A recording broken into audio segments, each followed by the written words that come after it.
Well, hello, everyone. How are you all? Hopefully, you're all doing well.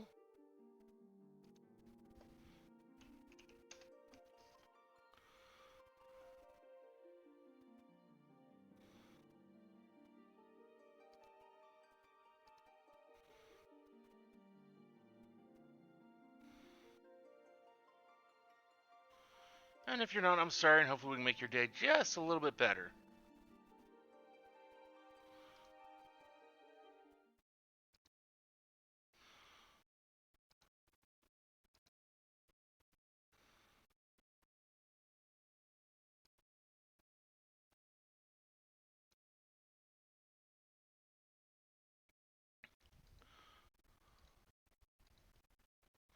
Hopefully.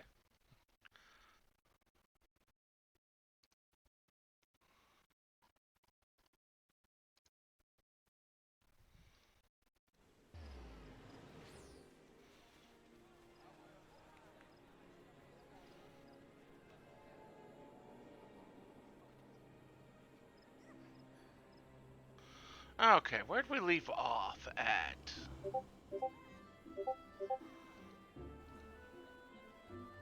So we need to go over to more donuts.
Yep.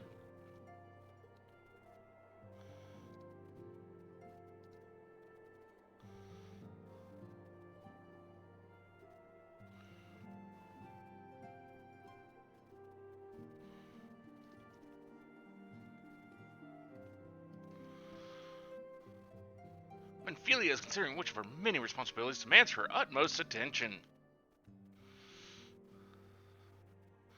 Oh yeah, I need to draw a card. I gotta figure out what I am most eager to address the Asian threat. However, we dare not neglect our other pressing concerns. We We both know full well that Saint Shiva will not be the last primal we face, and our relationship with Ishgard is still tenuous at best. To think that the resolution of the primal threat was once the sole priority of the Scions of the Seventh Dawn. Some days I wonder if it was wise for us to take on so many other responsibilities. Lest you forget, antecedents, the Scions need not shoulder the burden alone. Were not the Crystal Braves established for this very reason? True, we are presented with a multitude of problems, however, we have all the resources we need to address them in turn. Illusion, in particular, is ever a steadying hand who I trust will continue to support the Braves. To what do we owe the pleasure? Have there been further developments regarding the situation in Ul'dah? As expected, the Immortal Flames have been struggling to cope with the revelation that one of their highest-ranking officers was a Garlean agent.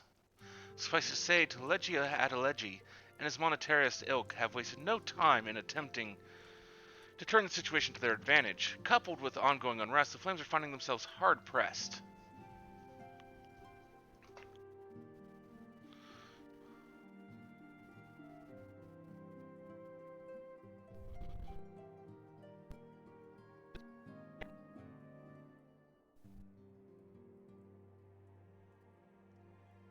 Needs our help, and I will direct the Crystal Braves to offer what support they can. If I am to stay abreast of the latest developments and issue effective orders, however, I cannot afford to waste time traveling back and forth. And for the foreseeable future, I think it would be for the best if I were to remain in Ul'dah, unless you have an objection. None whatsoever. We have matters here well in hand. Moon Bereda's research is proceeding as planned. So she tells me, though I am not familiar with the details. Ranger is poring over his tomes at the Waking Sands, and the others are contributing in their own ways. Alas, the key problem of how to form an ethereal blade at will remains unsolved. Nevertheless, it is only a matter of time. Illusion, were we to focus on that task, mayhap you could assist Alphinaud and his braves with theirs.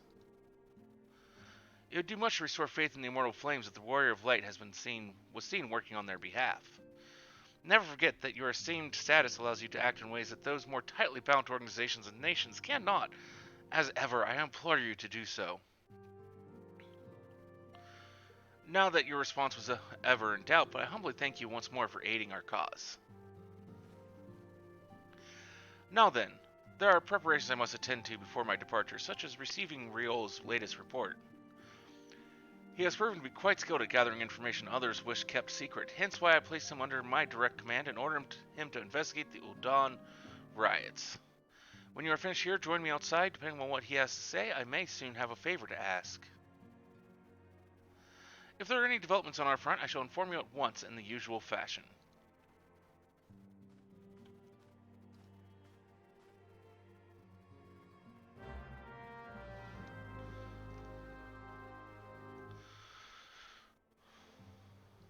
Well, let me grab that card, because it's the last one in the stack. As well as something to drink.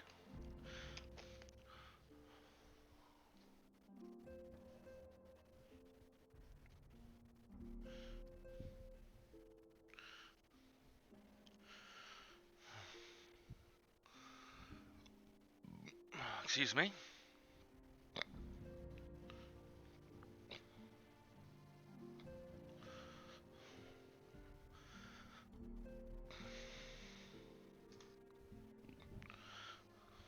The craptastic sake that I've got.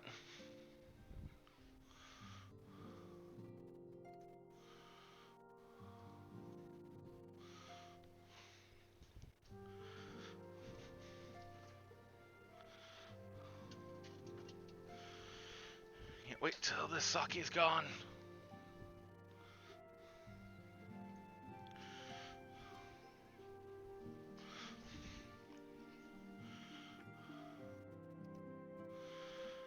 But yes, for Marcook Paintings follow earlier during our Stream Raiders PvP stream, we drew. If I can get it to focus. Chandra, Fire Artisan. Neat looking card.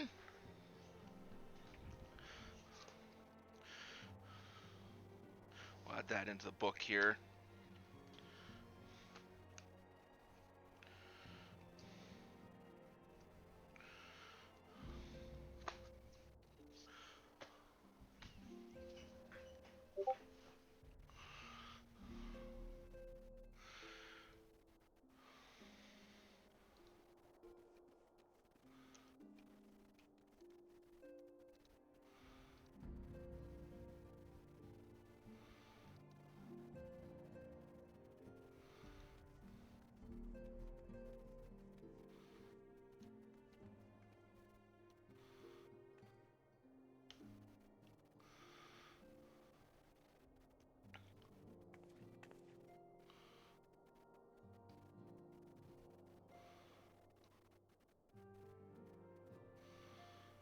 Pleasure as always, Illusion. You'll be escorting the commander to Ul'dah, I take it?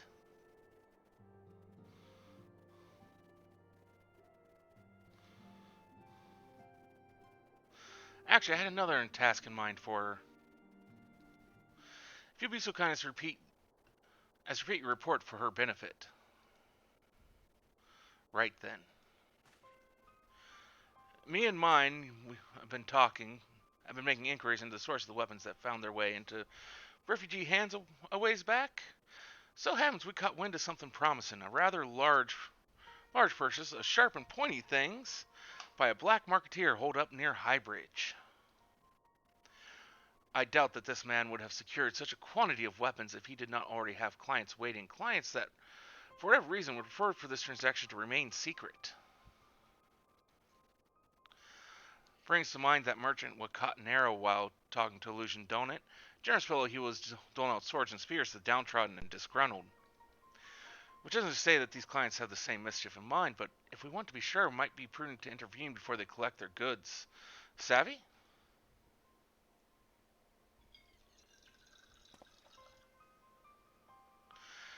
Seizing the weapons before they fall into the wrong hands would be for the best. However, if we strike at the appointed hour, we might capture the Black Marketeer as well as his clients. What say you? Then it's settled. Rendezvous with Captain Ilbred at Highbridge and intervene when the exchange takes place. Now then, if you'd excuse me, I must leave for Ul'dah. I expect good tidings.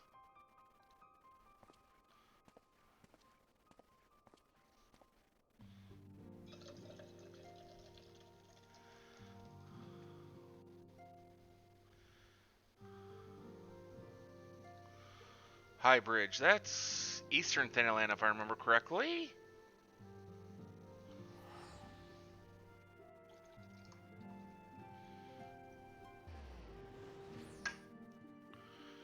So to Eastern Thanalan we go.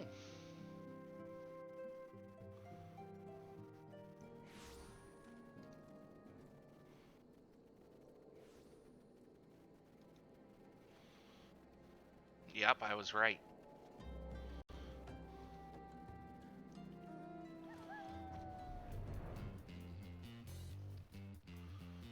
Dun, dun, dun, dun, dun, dun, dun, dun, dun.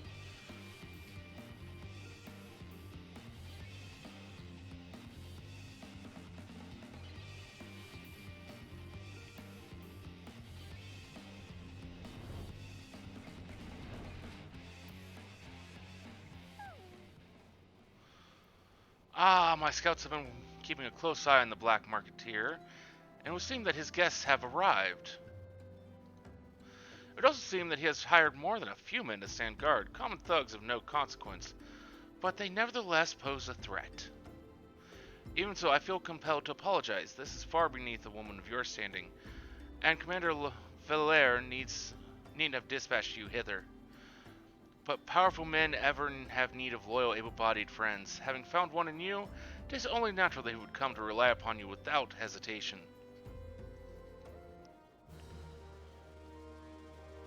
Ilbert is eager to bring the Black Marketeer and his friends to justice. Now then, we should make for the burning wall without delay and secure those weapons. The first unit will ensure that the clients do not escape with me.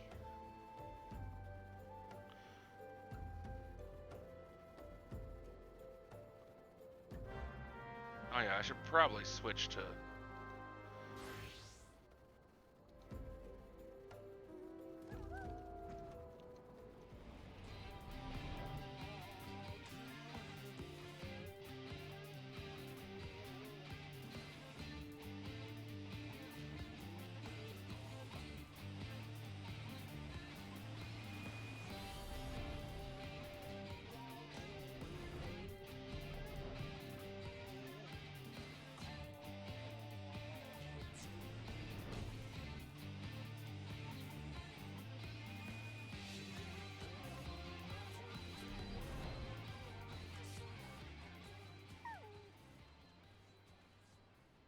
I spy the one man, but there are sure to be others.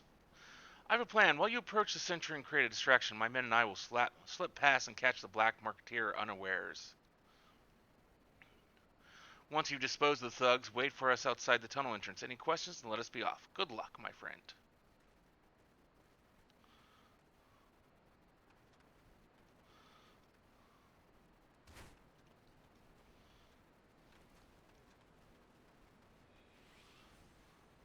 Who goes there? An adventurer, damned fool? You should have never come here.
Waiting, Bueller.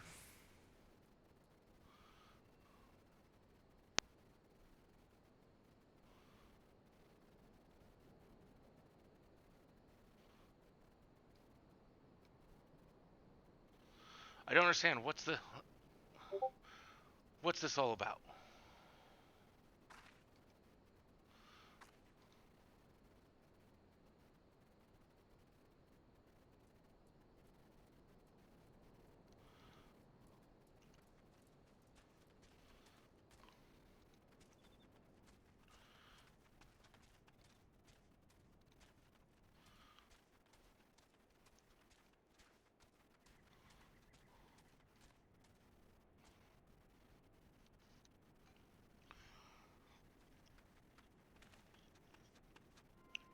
As you can see, this is a fine mess. When I tried to restrain him, he drew a hidden blade and lashed out. Before I could disarm him, one of my subordinates panicked, and this is the result. How foolish of me to underestimate the bastard and bring an inexperienced recruit. Commander Lavelaire will be most disappointed. Damn it all, a golden opportunity wasted. As for the clients, though we know not how, they slipped past our perimeter. At present, the first is currently trafficking a party of Duskwhite sellswords we suspect may be them. Would that we could have enlisted the aid of the Immortal Flames or the Brass Blades. Alas, we're here to aid them. They're in no position to aid us. Well, at the very least, we have secured the weapons, yet even that accomplishment is lacking. For the information we received indicated a massive shipment, and this is anything but. Something seems so fishy about this. So very, very fishy. Would like nothing more than to have this incident forgotten. Alger and the first in their hunt for the Duskwhite sellswords. If the gods are good, we will catch them before they escape into the Black Shroud. In the meantime, I ask that you deliver these weapons to Ulda in my stead. Trust them to the third's Yuyuhasi. He'll take care of the rest.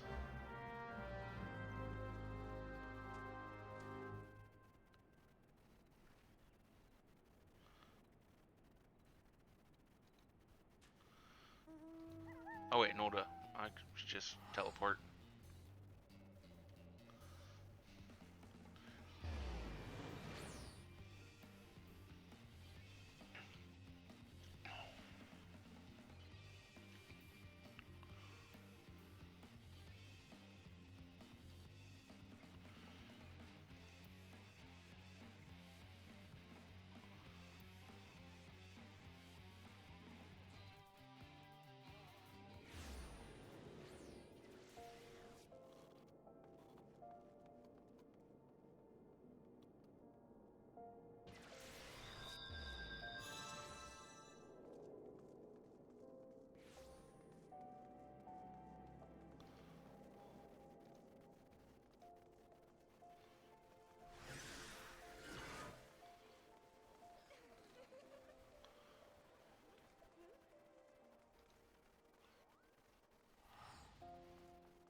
The interior area.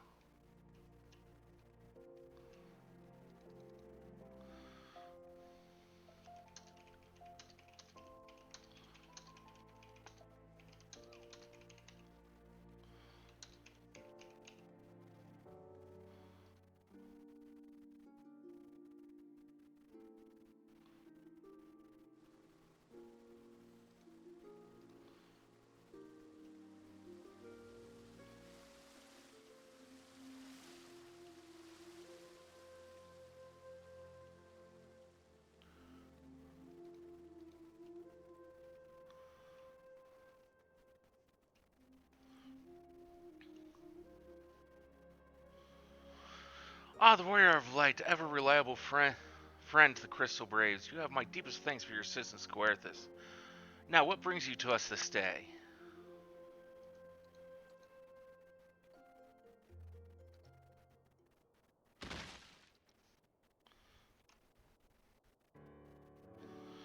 A gift of weapons from a certain black marketeer, courtesy of Captain Obred, you say? Understood. Once we've cataloged the contents, I'll have them delivered to the Hall of Flames. This cannot be everything, can it?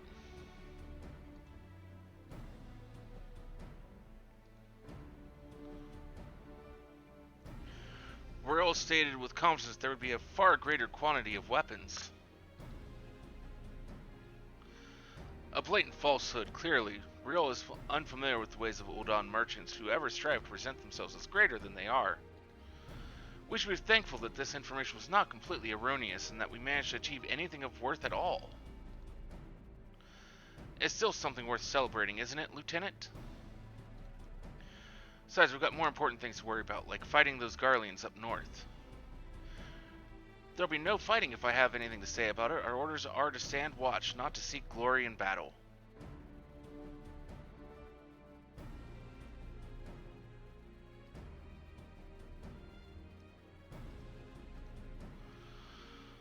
If you have no further need of us, then I shall make my unit take my unit to the cerulean processing plant.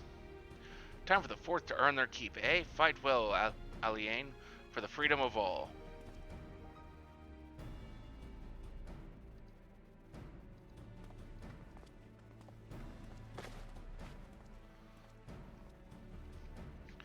Excellent work as always, my friend. Rest assured that the Immortal Flames will hear of your contribution.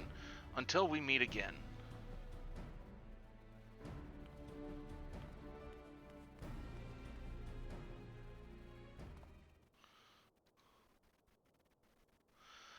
A word, if it please ye. Not here. Look for me at the Sapphire Avenue Exchange. No need for whistling this time, don't you worry.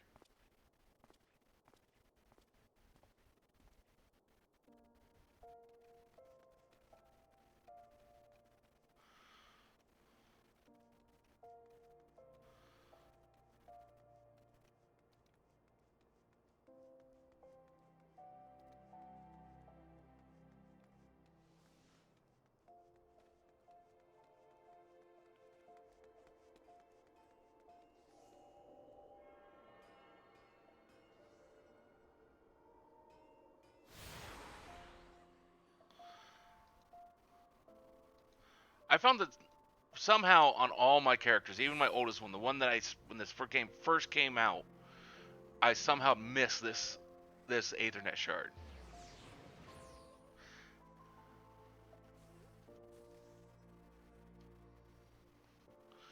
Thanks for indulging me request. Few places better than the market for privacy. I find all the hustle and the bustle of commerce means most conversations go unnoticed. I'll get to the point. At the Burning Wall, when you and the captain interrupt the exchange, what happened? Tell me everything. Leave no detail out.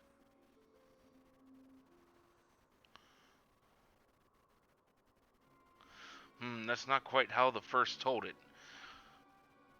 Though these Dusklights they were chasing, latest word is that we lost the trail. But you never saw them yourself, not before the fighting started? And not after that?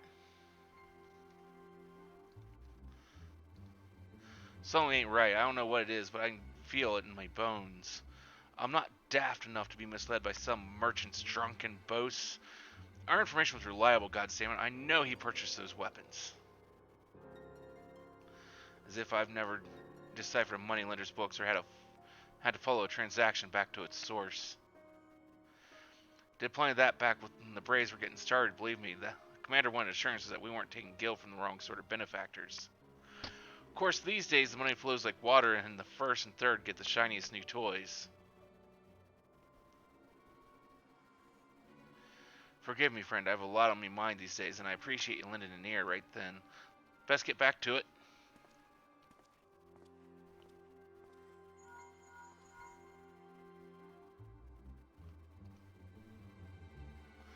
Can you hear me? This is Tataru. Your presence is urgently requested at the Rising Stones. Please come and see me as soon as you are able.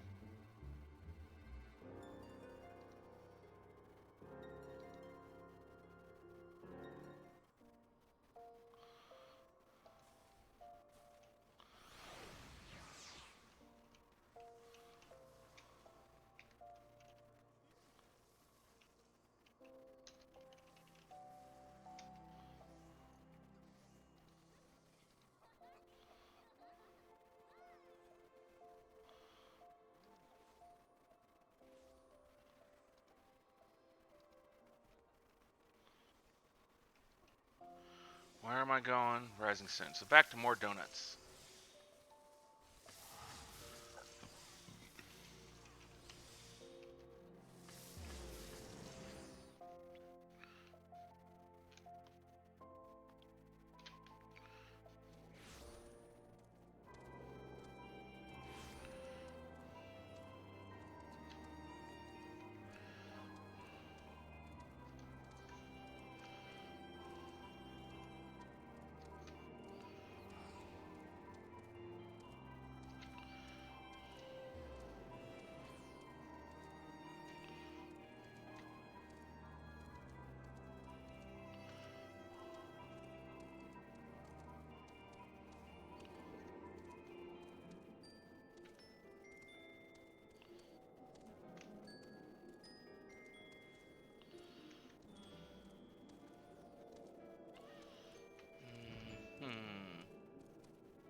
Sorry, just doing something real quick.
Thanks for coming so quickly.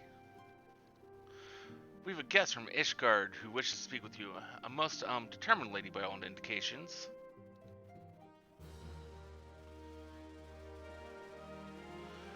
Char seems eager to escort you to the Solar. Our guest is with the antecedent in the Solar at present. Let's not keep them waiting any longer, shall we?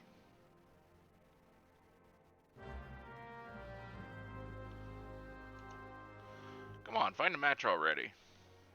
I got bones I need to get in Stream Raiders.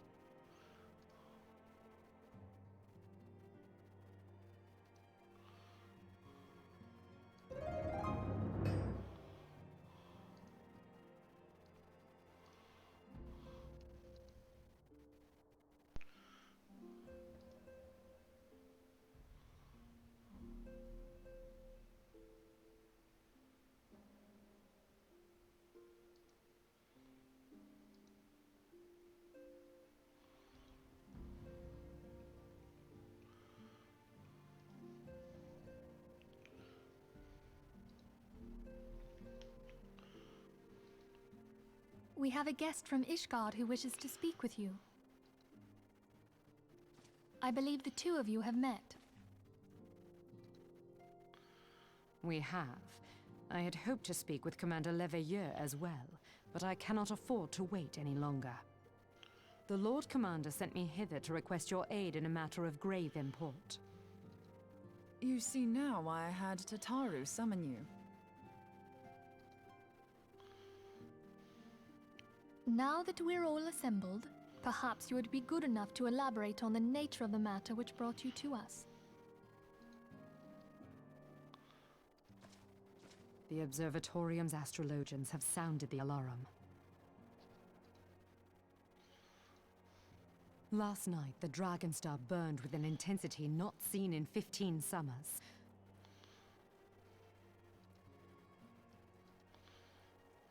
Not since the Dravanians engaged the Empire in the Battle of Silvertear Skies.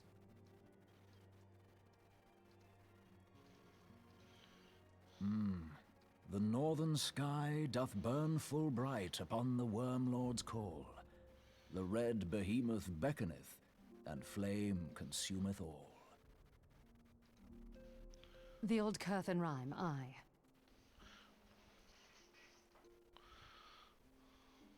The brightening of the Dragonstar is said to accompany the roar of a great worm. The astrologians believe that it was Midgard Soma himself who cried out on this occasion. After an absence of centuries, the King of Kings did return to lead his kind against the might of Garlemald. Only to fall in his duel with the Agrius, proud flagship of the Garlean fleet. Devoid of life, his corpse remaineth entwined about the Magitech monstrosity even unto this day. Ariange has the right of it. Whatever this alteration in the Dragonstar portends, the Great Worm has shown no sign of life. Tataru, have the Domans reported aught out of the ordinary?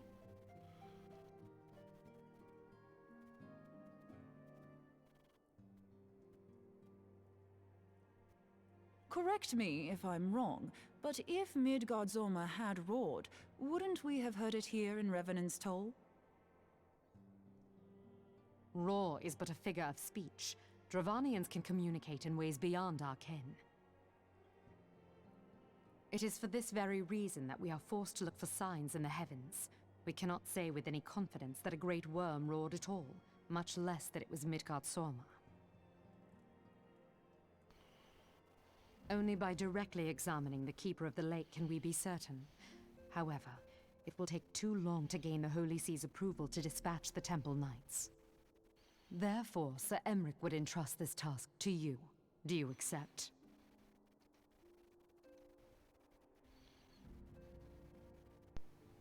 We knew you would not disappoint us. Now, if you would excuse me, I must return and assist the Lord Commander. We have precious little time to prepare.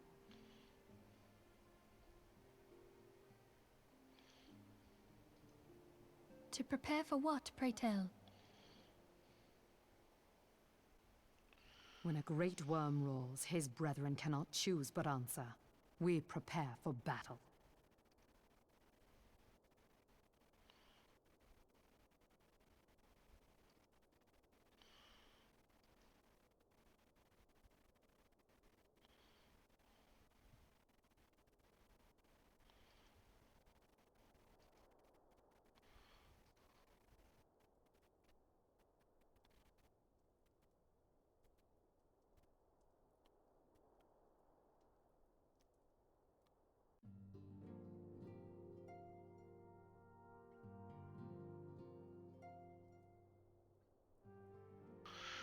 Forgive me if I state aught which you already know, but I would ensure that you understand the nature of your destination. As Oranjar stated, what we now call the Keeper of the Lake is the wreckage of the Agrius, former flagship of the Imperial fleet, and the corpse of the worm responsible for its destruction. 15 years ago, as the next step in his campaign to subjugate Eorzea, Gaius von Balsar attempted to seize control of Mordona. So massive was his force that all thought his victory a foregone conclusion. But an unlikely ally came to Eorzea's aid that day. Midgardsormr, legendary guardian of Silvertear Falls, burst forth from beneath the waters of the lake and led a host of dragons against the Garlean airships overhead. In what would later become known as the Battle of Silvertear Skies, the Great Worm felled countless airships before engaging the Agrius. In the ensuing struggle, the flagship's cerulean engines failed and tumbled into the lake below. Yet this victory came at a great cost, for the explosion which followed claimed the life of the Great Worm as well. That same explosion transformed Silvertear Falls into the desolate wasteland it is today, draining the lake of its waters and crystallizing aether for malms around. Yet a remnant of the lake remains, and at its center a constant reminder of the fateful day long ago.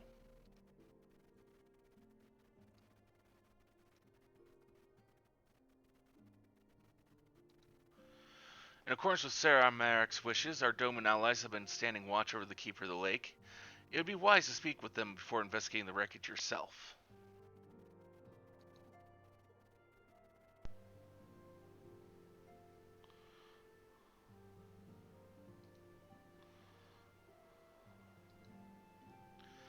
Be careful, my friend. We know not what dangers await you within.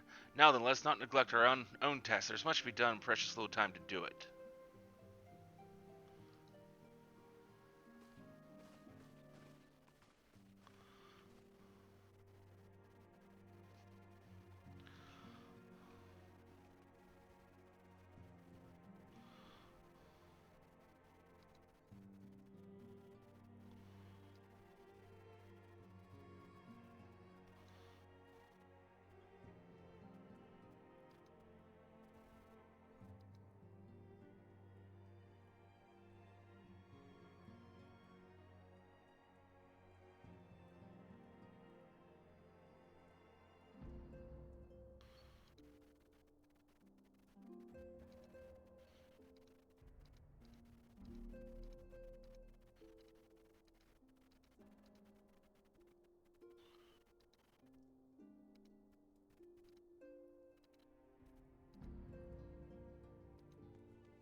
No, well, yeah. Still staying in Mordona, so no really reason to teleport anywhere.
You're in luck, miss. I was about to send word to Revenant's Toll about the Garleans. Of late, I've seen small airships likely from Castrum Sentry come and go from the Keep of the Lake, though I cannot say for certain at what distance. I believe they may be salvaging something from within the wreckage.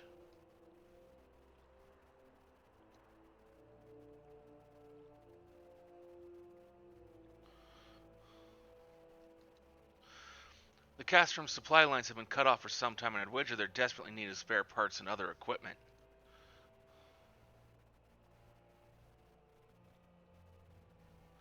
So it's true then, the Iskarians honestly fear that the worms might rise again. Well, from here that seems rather unlikely, but if it's assurances they want, you've no choice but to inspect the corpse in its entirety.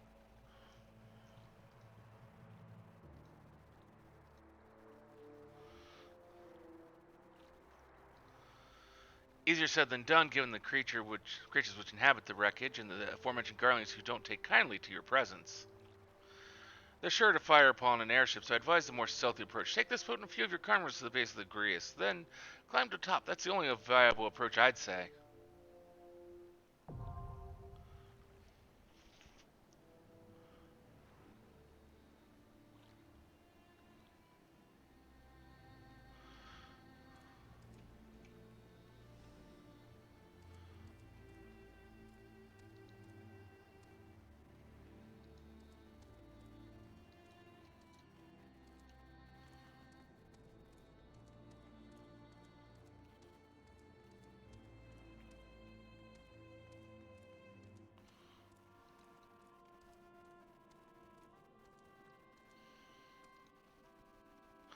Now I just gotta wait on the queue.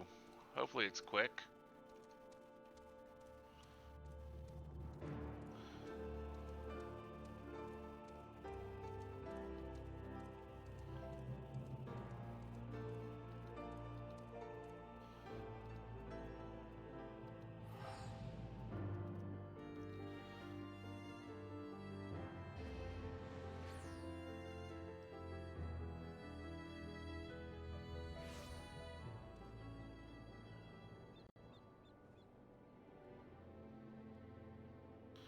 Oh, that was quick.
Apparently, someone's mouse is messed up. The tank's actually.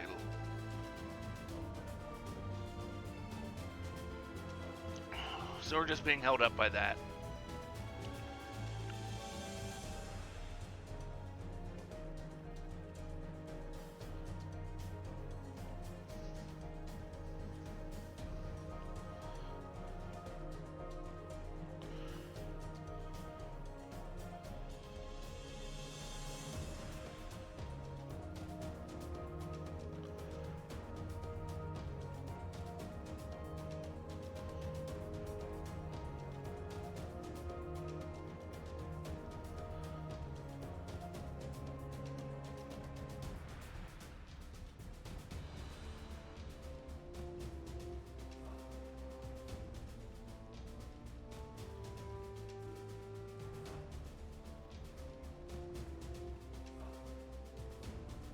There we go.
Oh, it took us so long to get a tank, and now...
Gotta try and remember these fights.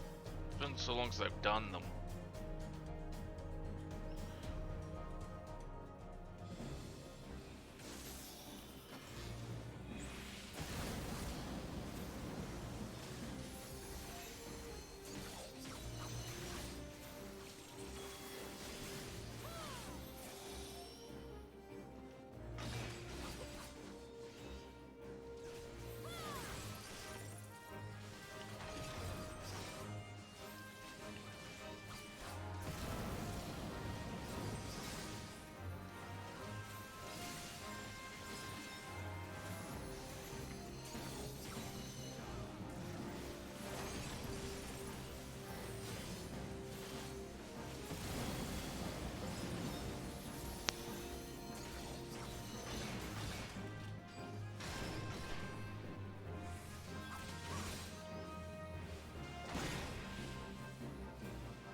Gotta stay away from those explosions.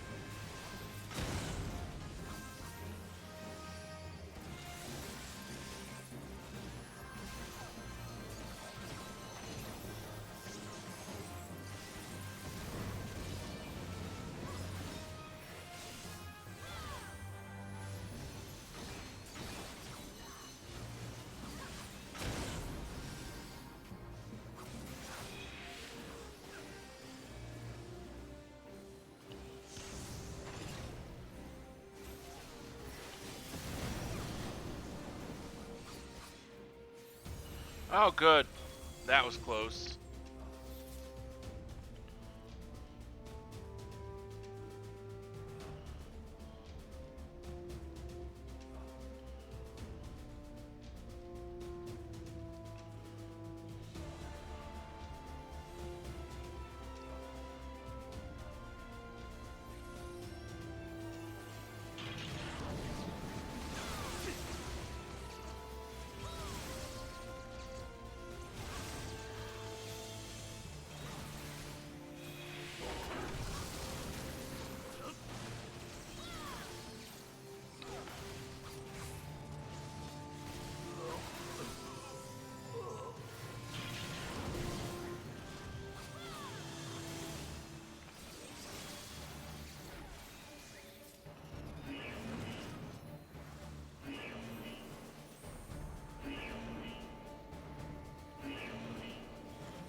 Gotta make sure to pick up that key.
think this is now the second boss we're coming up on now.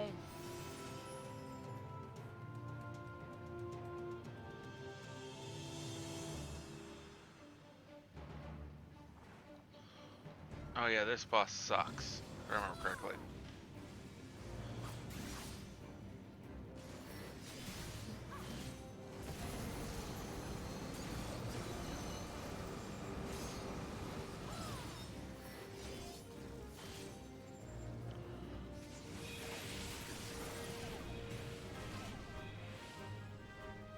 Especially as a melee, it really sucks.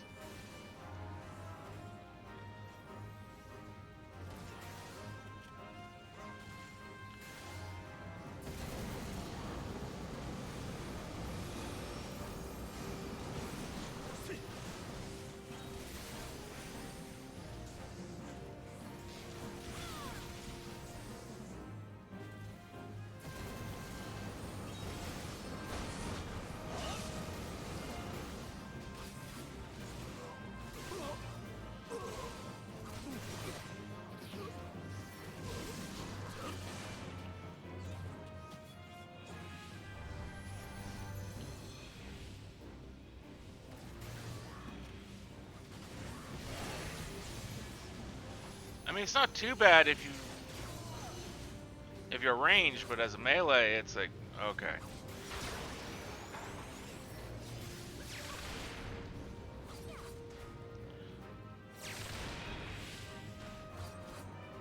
Okay, they all died, so I might as well. There's no point in just...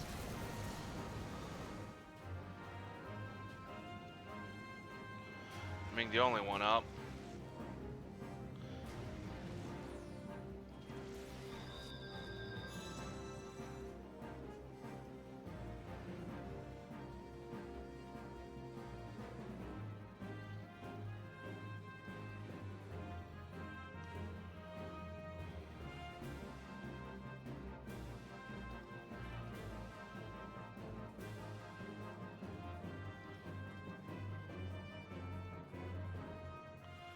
Yeah, this way.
But this dungeon, all the bosses here are just a little bit of a pain.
Who treadeth now upon my bones, and waketh me from slumber sweet?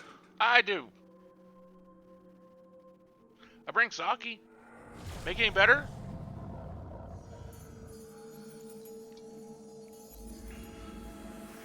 No, probably not. Thou hast forgotten the face of thy lord. Remember, mortal, and fear me.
I was expecting someone else to get it. I should have just gotten it.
I hope we get it this time.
Growl all you want.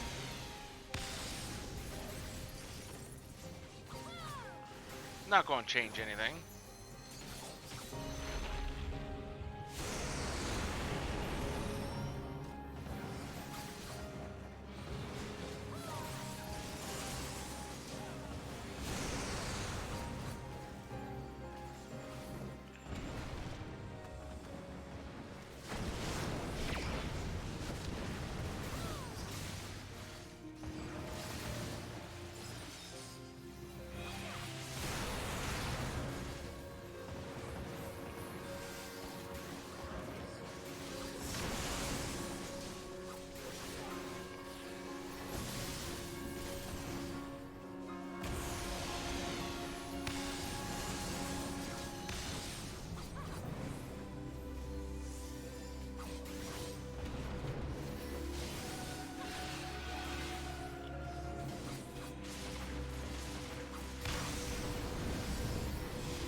Too soon.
Oh, that'd been a close battle.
The tank needs to move him, but he's not doing it.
There we go. There we go.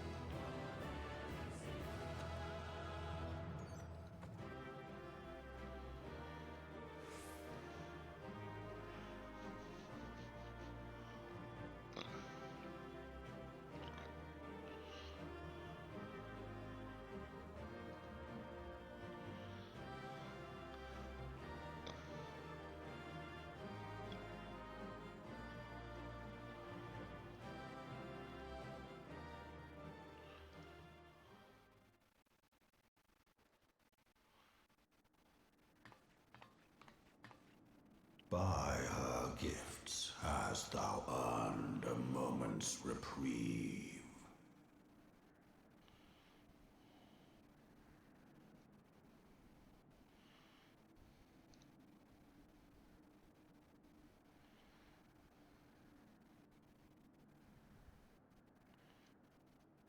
I gotta click.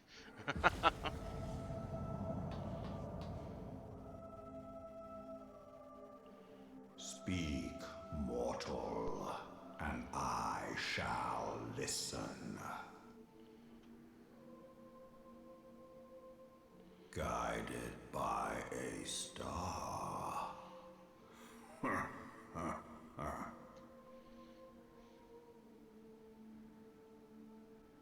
My people have heard the song. Ishgard shall burn. Oh, that's not good. Must answer for their father's misdeeds. We do not forget. We do not forgive.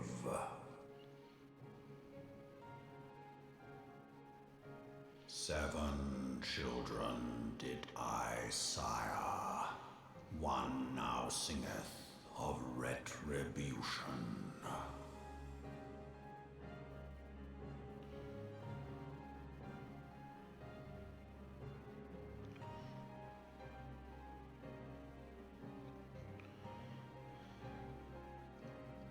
I rise to join in the chorus. Thou art powerless to silence us, mortal. Yet thou shalt not live to labor in vain. Thy reprieve is at an end. Because of course it is.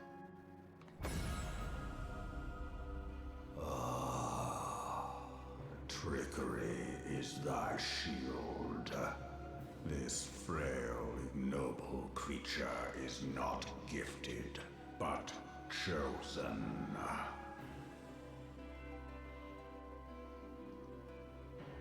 Hearken to me, Hydaelyn. I remember, and I consent.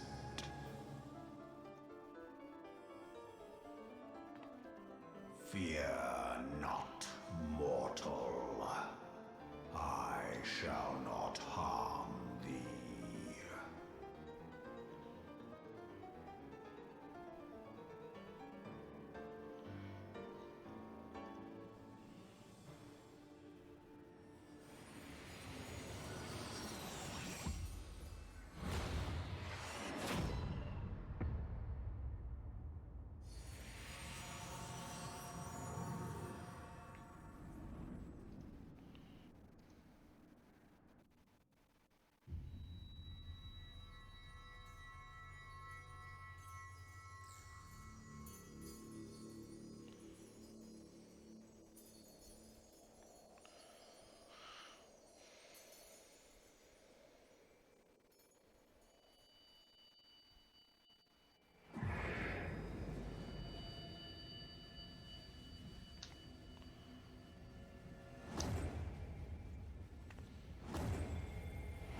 that's not good.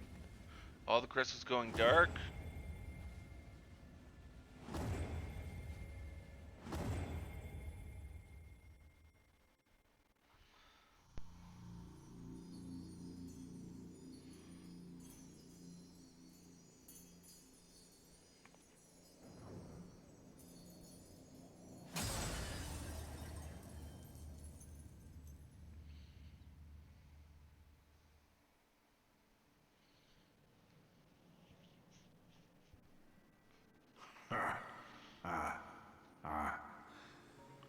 Mayhap thou thinkest me an oath breaker.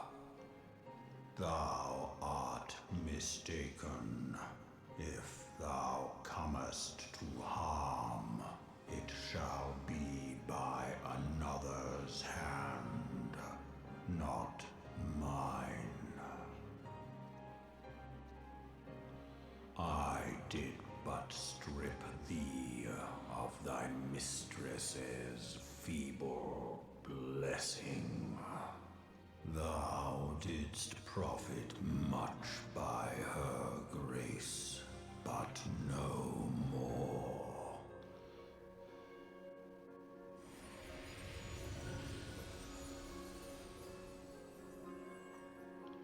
Aw, ain't he cute?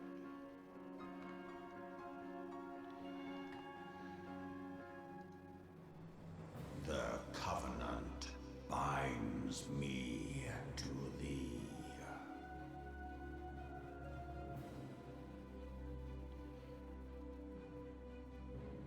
I shall watch, listen, and wait. Fight and struggle, if it be thy will. Man hath ever coveted that which lieth beyond his grasp.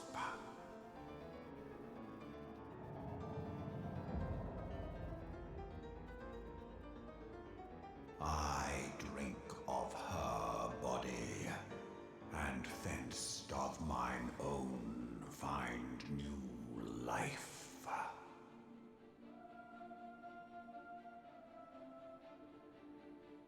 When it hath grown whole, the loyal and penitent shall rejoice.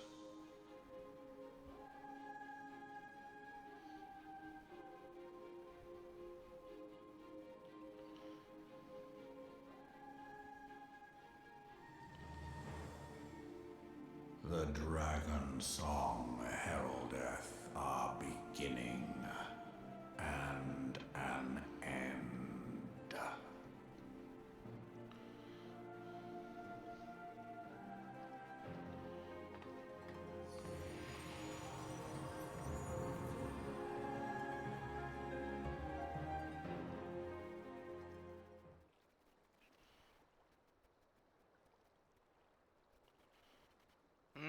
New minion. Woohoo!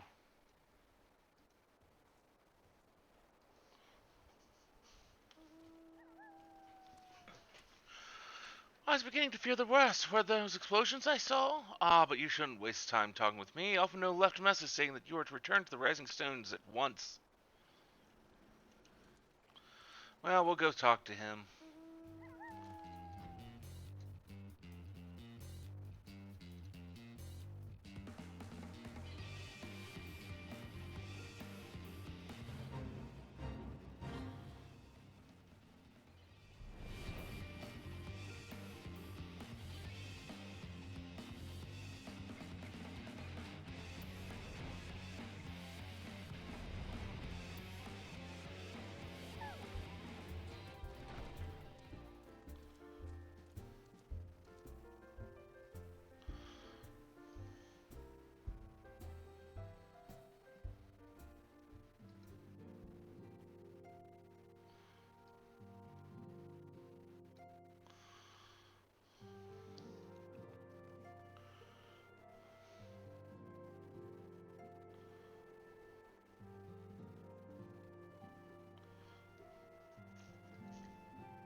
We're getting close to the Heavensward expansion, at least. Praise the 12 that you are hale and whole. I came as soon as Minfilia informed me of Sir Americ's request. You have completed your investigation of the Keeper of the Lake, I take it. Then I would hear your report.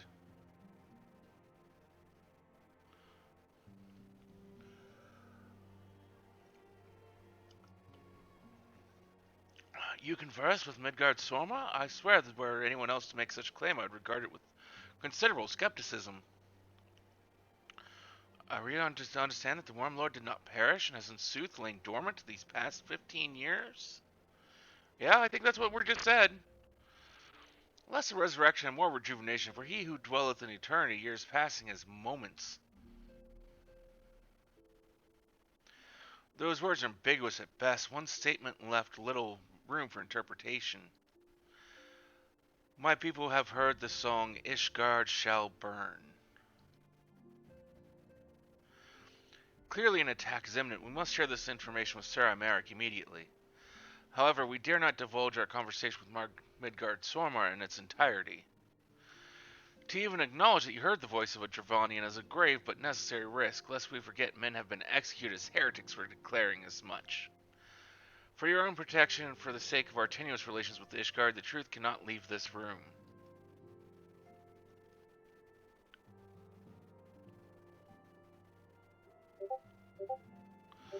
As for how we shall present our revelation to Sir Americ's emissary, you may leave that to me. Pray return here for now. Or pray remain here for now.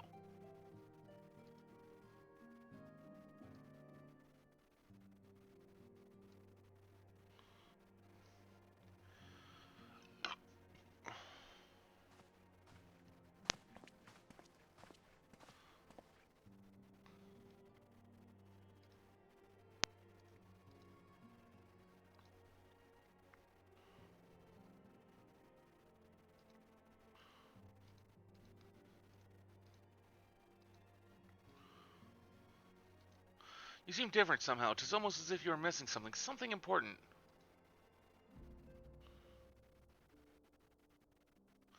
Twelve for Fan Midgard Sormar stripped you of the blessing of light. Are you alright? How do you feel? I'm alive. What more do you really want from me?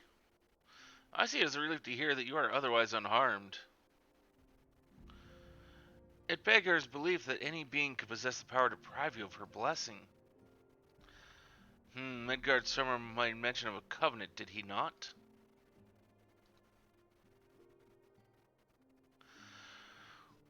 One of the ancient myths regarding Silvertear Falls states that when the waters came into existence, so too did the Great Worm.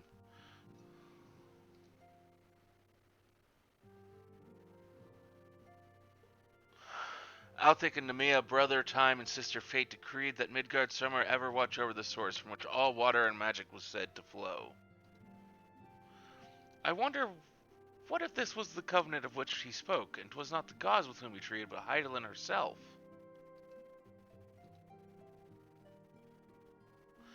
Well, if he was watching over you as he claimed, may have an opportunity to ask.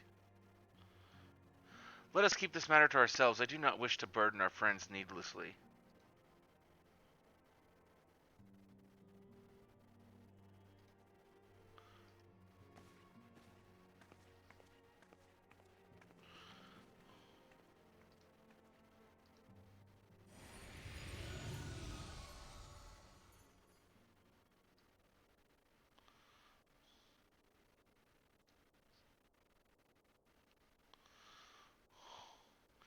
Art thou a pawn or a master of it?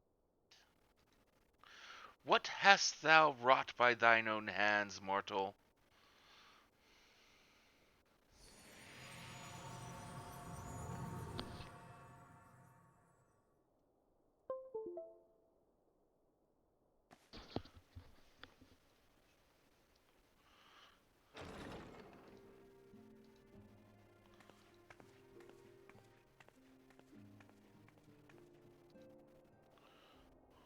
My friend, I can scarce believe it. You confronted the Worm Lord and lived to tell the tale.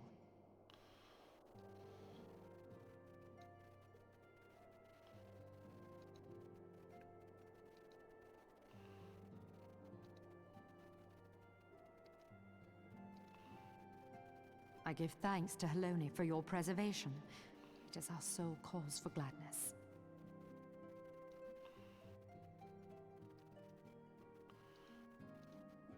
Your encounter with the Keeper of the Lake served to confirm our fears.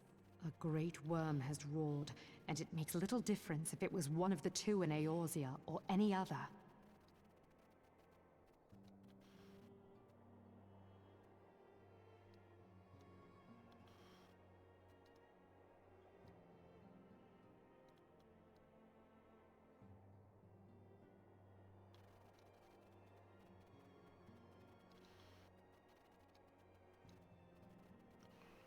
The Dravanians are coming.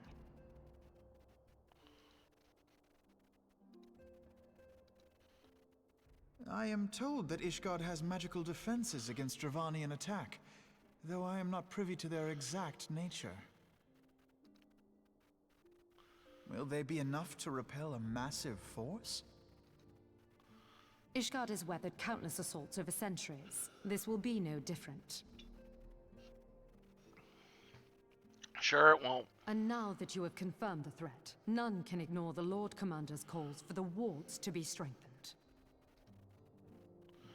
I dare not presume to speak for him, but I expect the Lord Commander would sing your praises. I must away, but we shall meet again soon.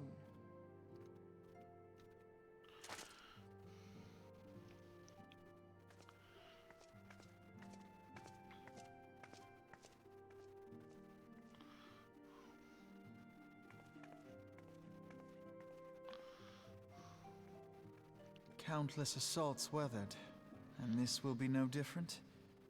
Why am I not convinced?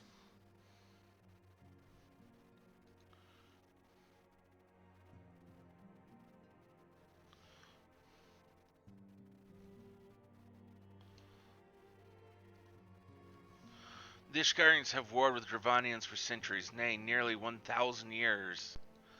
In all that time, not once have their enemies breached their defenses and entered the city proper. Yet, regardless of how strong these magical wards may be, I nevertheless fear that the Ishgarians are underestimating the gravity of the situation. Though it was not Midgard-Sormr who roared, a call to arms of one of the first brood cannot be ignored. Until such time as they choose to request our aid, however, we can do not but observe the situation at a distance and pray that our fears are unfounded.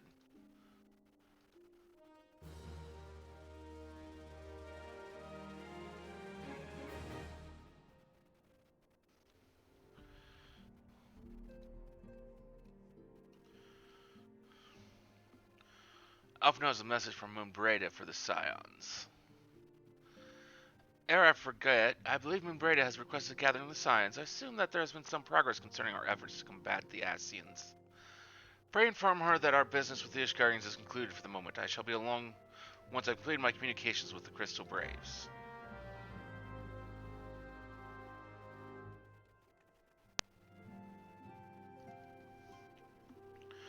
All done with your talk of dragons? Wonderful, because the Ascians are next on the menu. Let's head into the solar, shall we?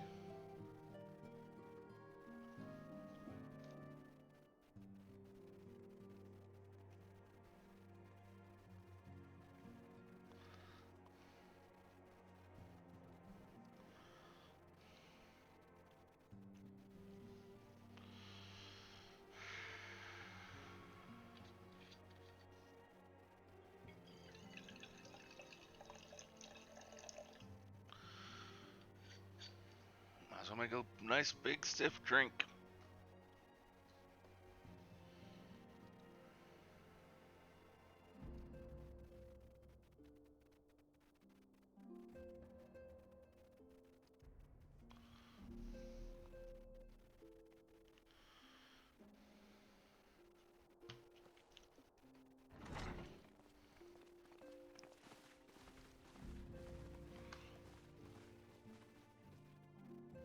Now that everything's calmed down a bit, relatively speaking, I mean, I thought it might be a good time to share our progress on the weapon. I believe we're on the verge of a breakthrough.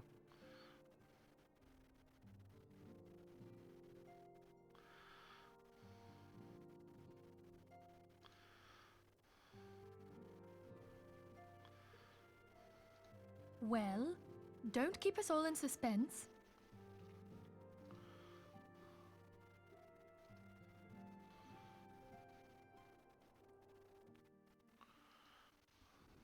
Just in case anyone's forgotten, let's start by reviewing what we already know.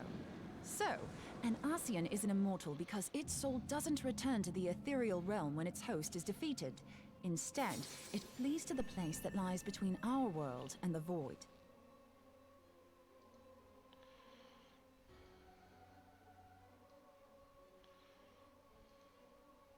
Therefore, the first step to permanently defeating an Ascian is preventing its soul from making this journey.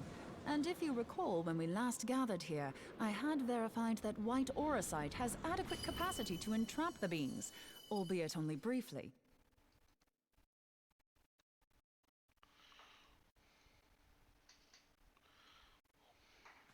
Which left the small matter of their extermination.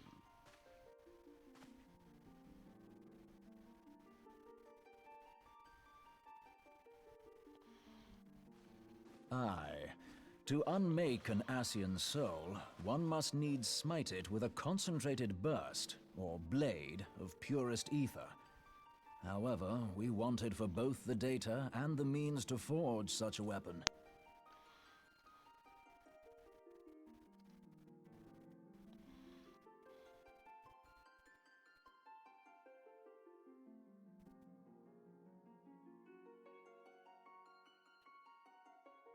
Short of experimenting on an actual Ascian, you see, there's no way to gauge how much ether its soul is made of.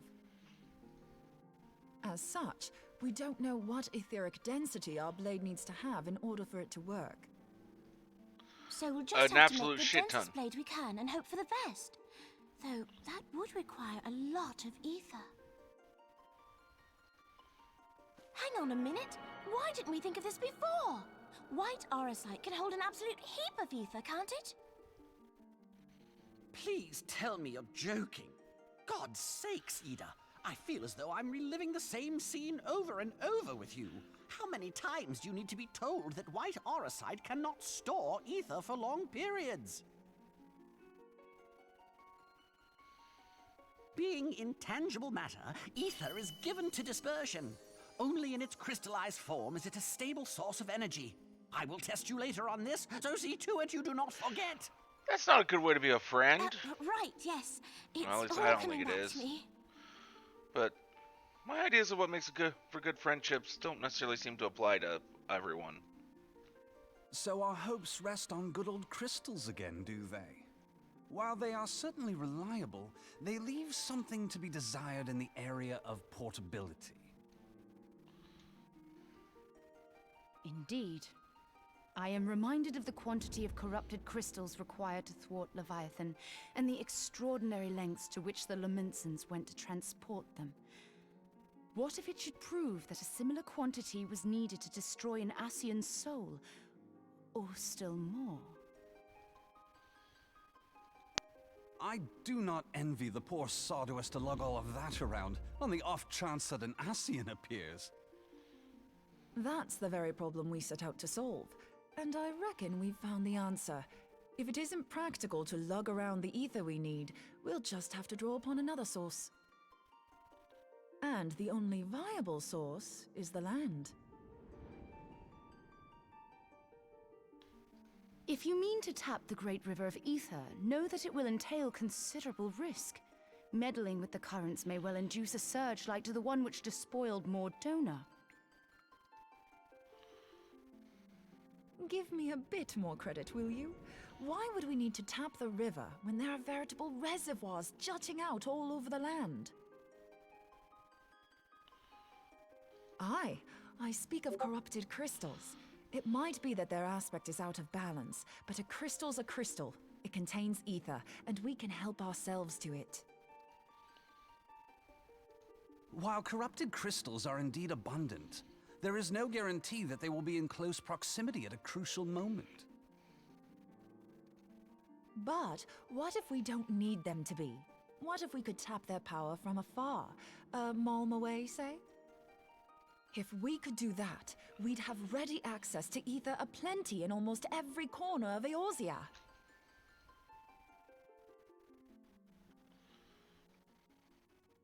I've yet to put my theories to the proof, but I've got a good feeling about this. If no one has any objections, I'd like to see where this avenue leads. If you think it worth your while, you have my blessing.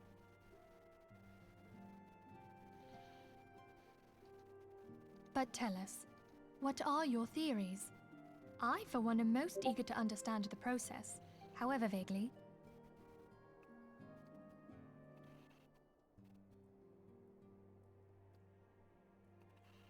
I thought you might say that, but no one wants to listen to boring old theories all day, do they? I know I don't. So with your permission, I'd like to try something a bit more hands-on. I've already built an etheric siphon especially for this purpose, and I've been meaning to try it out. Thing is, the profusion of corrupted crystals in Mordona makes it something of a high-risk testing ground. If anything goes awry with the siphon, it would be better if it didn't happen within spitting distance of quite so much ether. Ideally, I need an isolated specimen. Does anyone know where I can find one?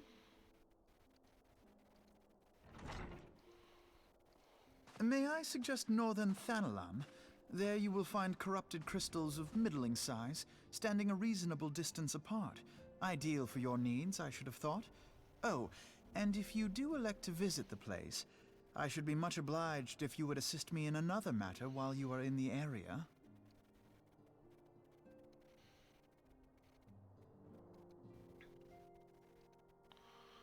Has something happened?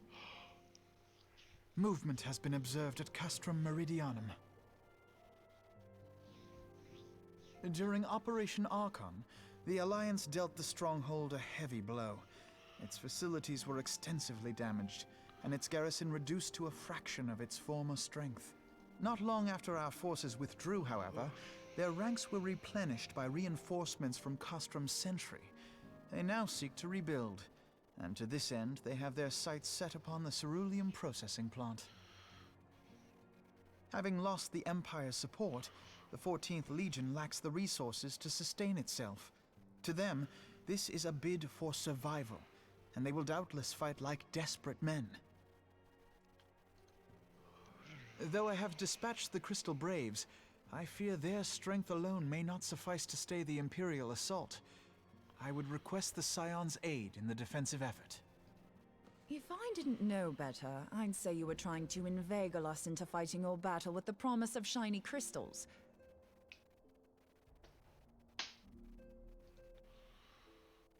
Well then, consider me inveigled. I won't lie, the crystals you speak of sound perfect, so the Garleans have to go. Besides, we can't afford to beat about the bush. There's no telling when the Arceans will next appear.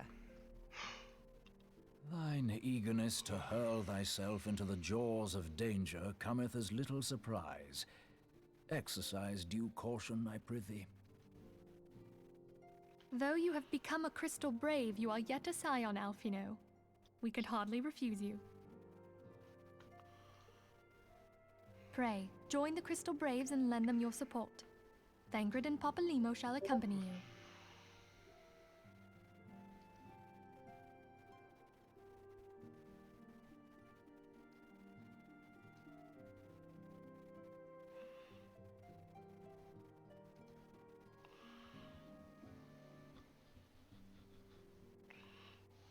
Ida and Y'shtola, in the meantime I would have you assist Moonbreeder. Scout out the crystal clusters, that the testing may commence as soon as the Garlean threat has been eliminated.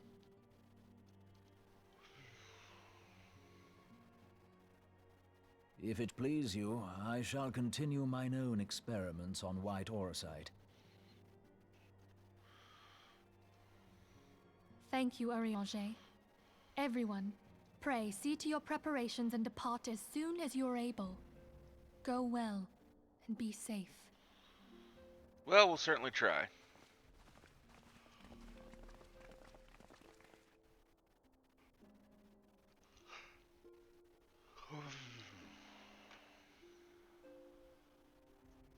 No.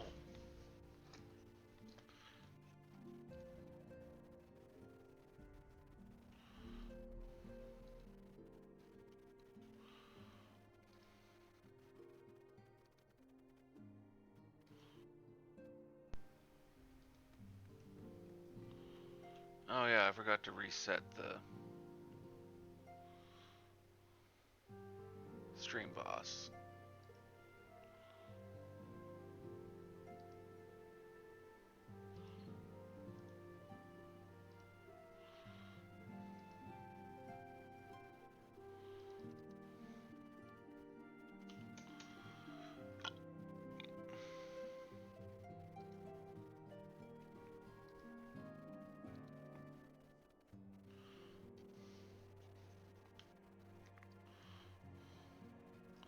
It would seem that events have once more conspired to rob us of rest and recuperation.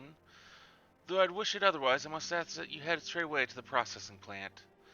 The Force have already redeployed to the area and await the arrival of the Scions. Wilred will brief you on the developing situation. Meanwhile, I must rendezvous with Captain Ilbright at our headquarters in Ul'dah. I shall take command of our forces there with a lighter heart, knowing that you go to support the front lines.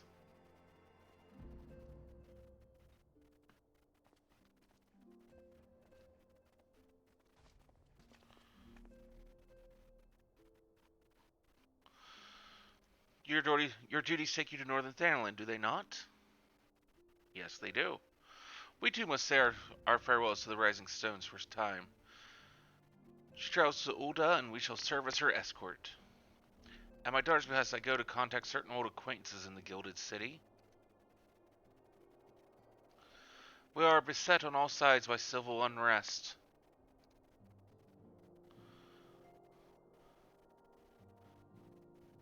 And Imperial machinations, threatened by primals and troubled by dragons. We need all the allies we can muster.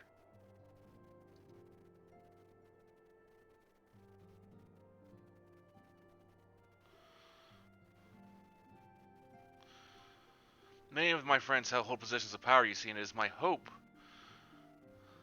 that they can be convinced to aid the Scion's cause. If past events have taught us anything, then we know that Eorzea must present a united front, or we shall fall.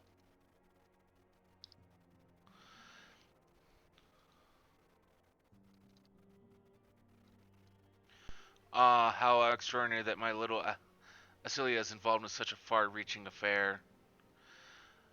I am proud that I might now stand at her side, not only as a mother, but also as a colleague.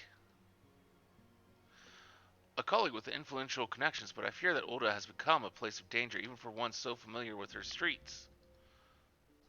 Bah, woe betide the blackguard that so much as glares in your direction, my lady.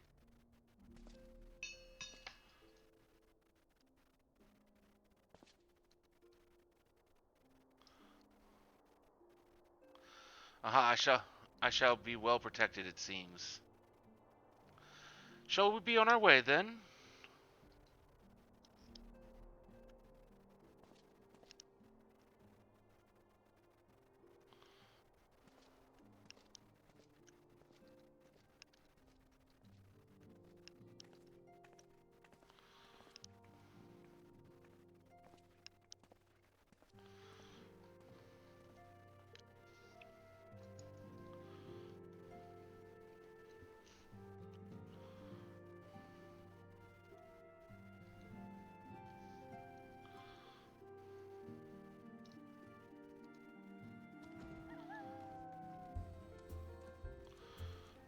Northern Thanalan, let's see. There we go.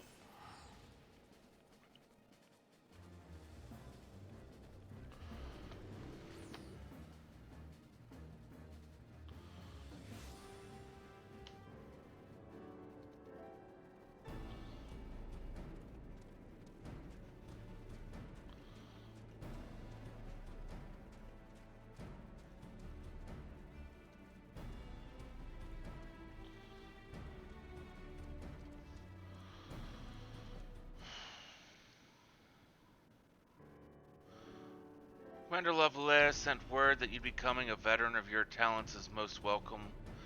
Not that I don't think we can handle the situation, mind you. I've learned a trick or two since that disaster with the Amalja.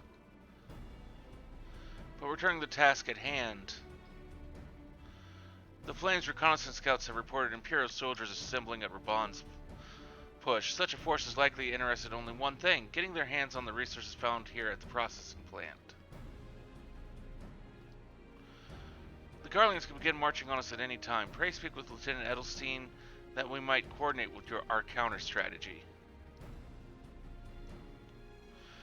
In the meantime, I will inform the others that you have arrived. No doubt it will be welcome tidings.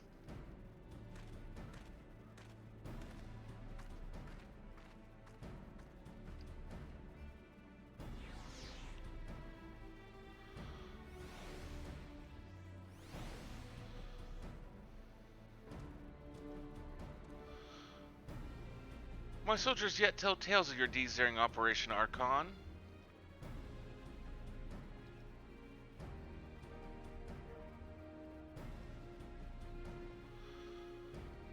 Would that we could sit a while and reminisce about old times, but I fear more pressing matters require our attention. The civilian draughtsmen you see have come across several highly suspicious crates within the boundaries of the processing plant. I had my sappers take a closer look and our worst fears were confirmed. These boxes contain powerful explosive devices of Imperial design no less. By my order, the flames stationed here are conducting a thorough sweep of the compound as we speak. Though it troubles me that we were unable to apprehend the Imperial spy behind this, I have faith that our men will be able to neutralize the threats for now.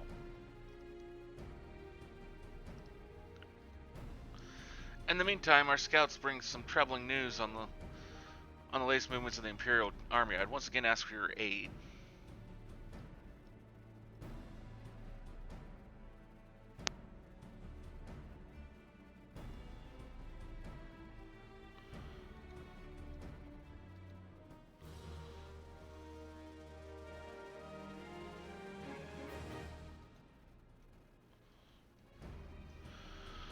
Wish to share a report with you concerning the Garlean's movements. We've been keeping a close eye on the Garlean garrison, and it would seem that the Imperials have finally begun to mobilize. According to the reconnaissance report that just came in, the squads seen leaving the Castrum are too few in number to effectively take and hold our position. They will likely mount a swift assault and focus on the acquisition of resources. I have, of course, also shared this report with the Crystal Braves. They decided to take to the field to meet this assault head-on. I have apprised your fellow Scions of the situation. I'm heartened to know that they will be joining the effort. Pray report to Lieutenant Elaine and lend your much welcome strength to the counteroffensive.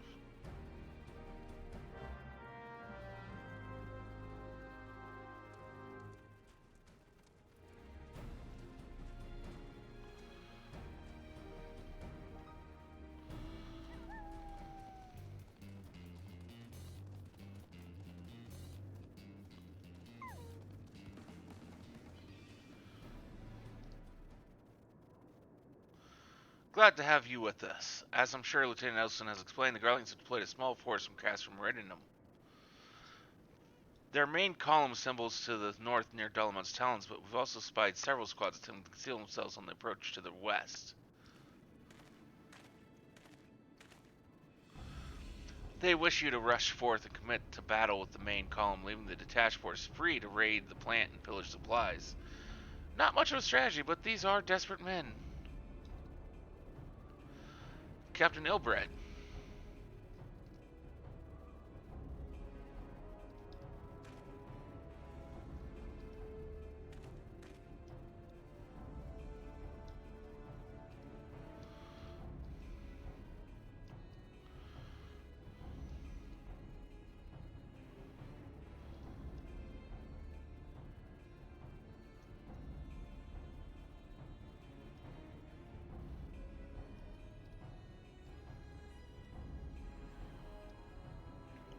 The force should have little trouble contending with aught the Garleans might throw at them.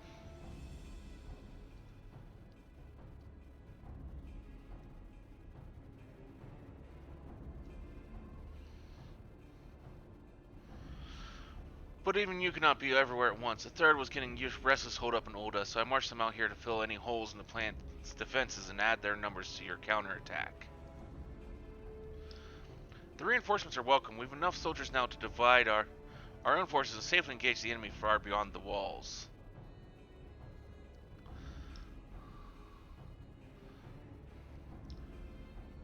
It would be best to avoid staging a battle anywhere near this much ceruleum. Let's take this fight to the Garleans. A wise course indeed. I shudder to think of the consequences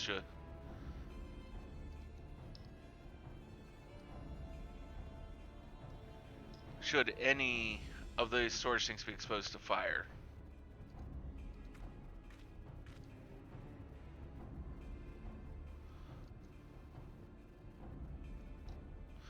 If there are no objections, Silence shall join the fourth and give battle to this main column.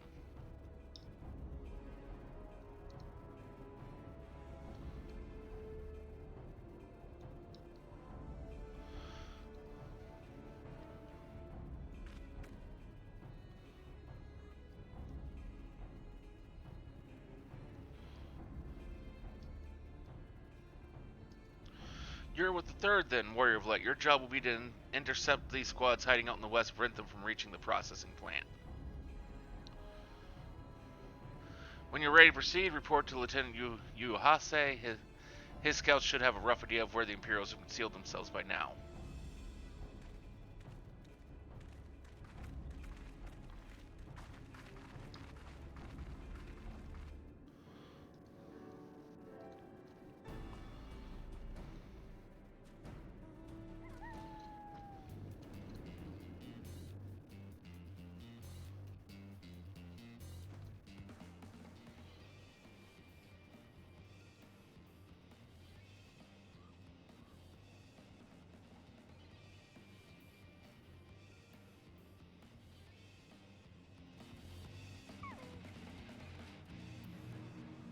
A pleasure to be fighting at your side once more, Scion. Our preparations invariably succeed when you're around, and victories are wont to pave the road to greater coin. Now this detached force we've been sent to eliminate has split into smaller squads, the better to conceal themselves within the terrain hereabouts. I imagine we'll need to split ourselves up as well to cover more ground and make sure we root out all these would-be raiders. And seeing as you're an army unto yourself, I've assigned you your own areas to scour clean of enemy soldiers. Aye, this will be a simple search and destroy.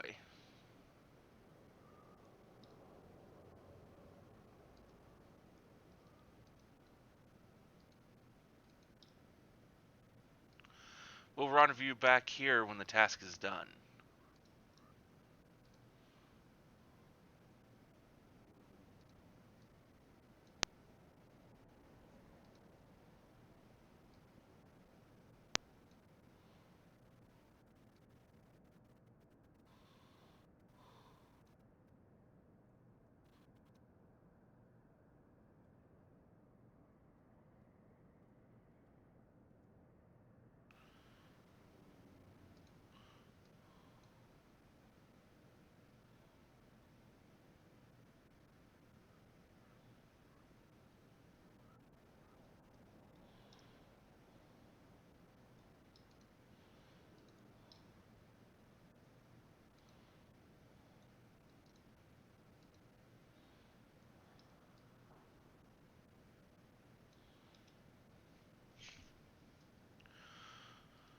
Happy hunting.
No one let me move.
There we go. We cleaned them up pretty quick.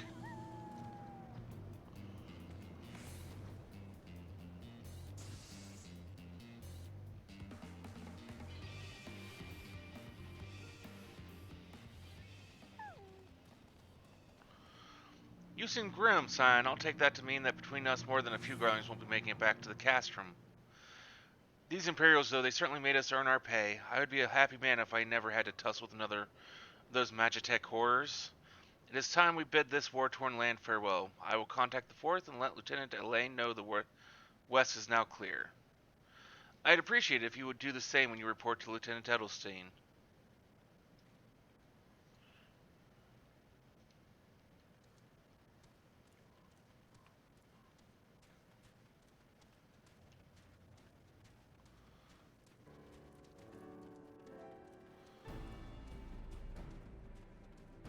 You know what? I will be right back.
Hello, Medic Peanuts, the Busters.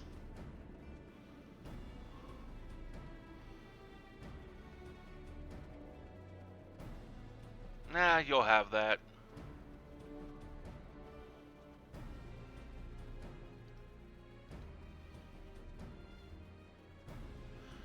Not like it really mattered.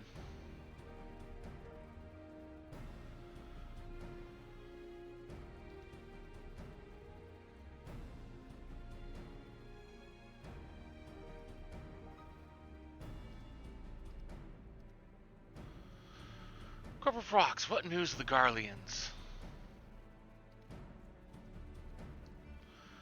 Their raiding parties are no more, then? Excellent.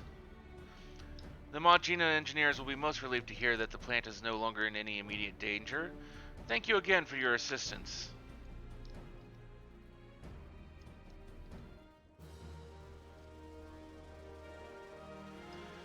Lieutenant Edelstein appears concerned for Moonbraid's well-being.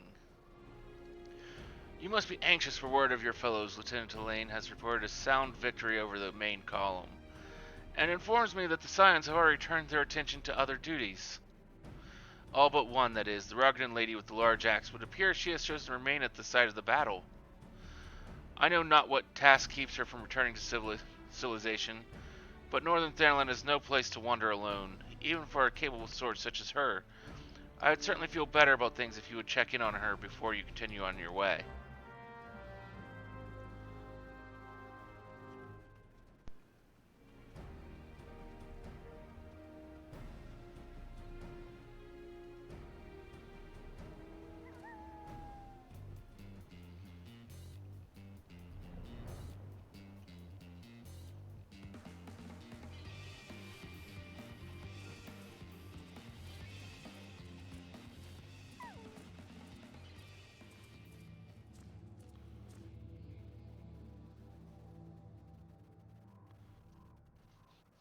Hold on, I won't be a second.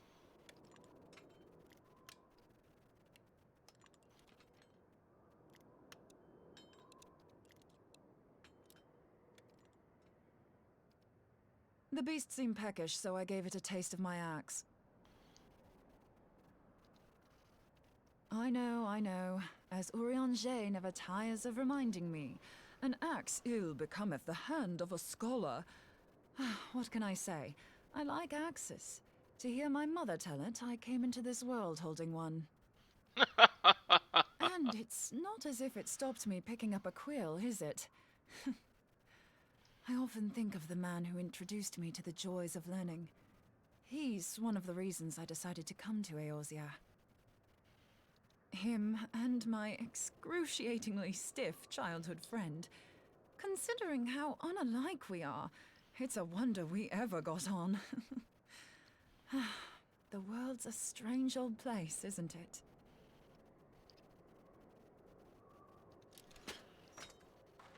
Aye, that ought to do it.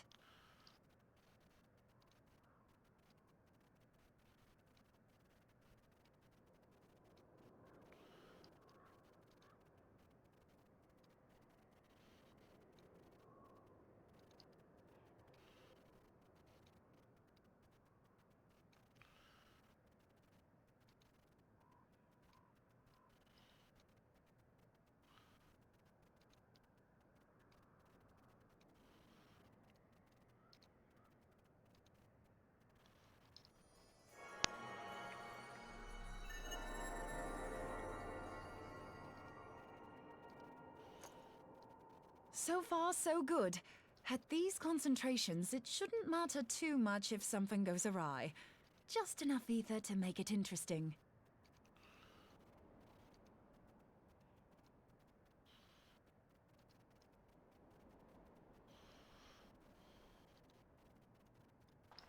Did you see that? The way the crystal glowed? The siphon works, I'm happy to say. With a few refinements, it should satisfy our appetite for ether, which just leaves the small matter of forging our blade. I'm not sure how to go about it just yet, but I swear to find a way.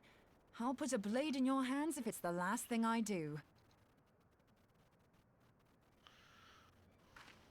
She senses me. A useful talent.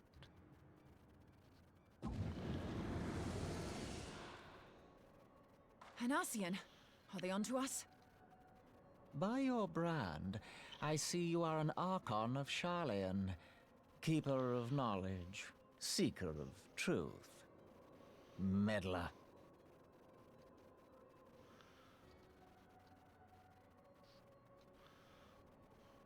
Well, I mean, someone needs to meddle with things. I don't know what the hell's you're saying, but I don't much like your tone.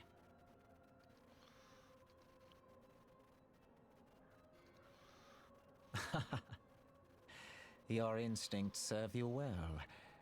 But come, be not unsettled on my account. That lovely brow was not made for frowns. But I waste my breath. Let me direct my words to one who understands them. We meet at last, warrior of light. I am Nabriales. And you have long been a thorn in my side. I suffered the overweening presence of La Habrea that men might host the power of gods, only for you to undo my hard work.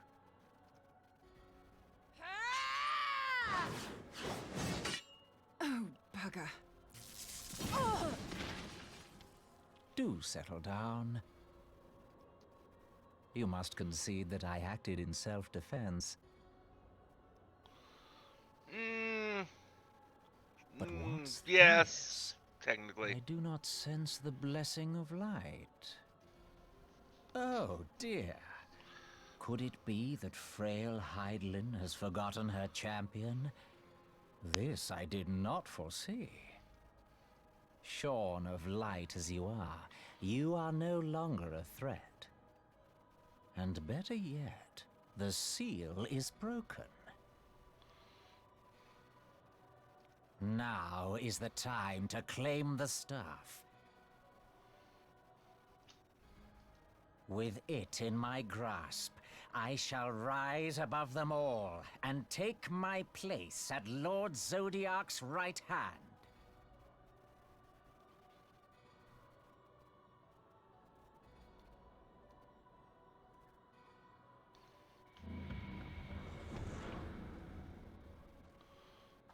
What did that bastard want with us?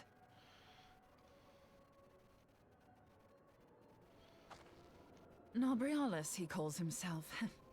With charm like that, I'll bet he has maidens falling at his feet, unconscious. But this staff, you say just talking about it had the bastard grinning like a brat on his name day. Must be quite a staff. Oh, gods. He means Tupsimati. Master Louisoix's staff. Minfilia's in danger. We have to get back to the Rising Stones.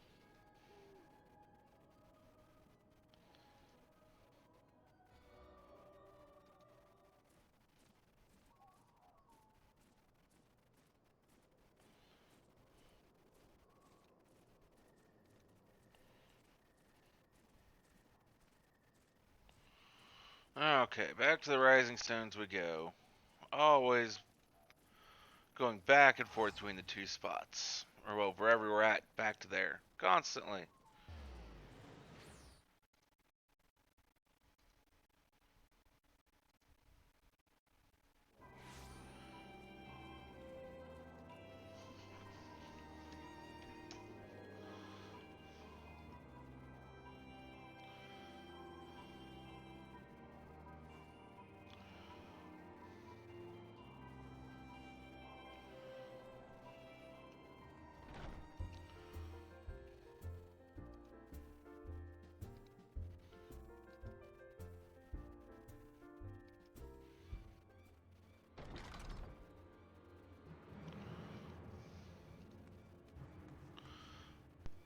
Master Louisoix's staff is kept in the solar, isn't it? Quickly now.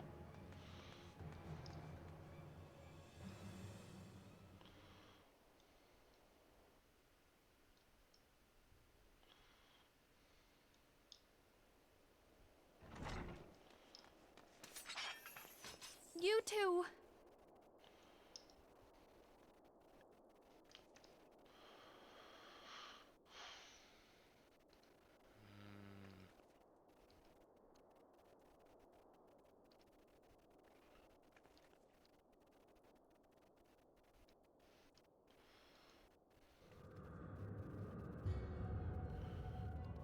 So, you were able to divine my intent.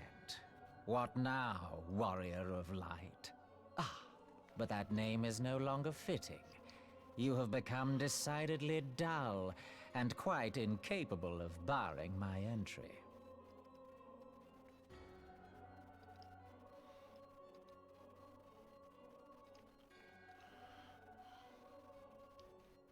What do you mean?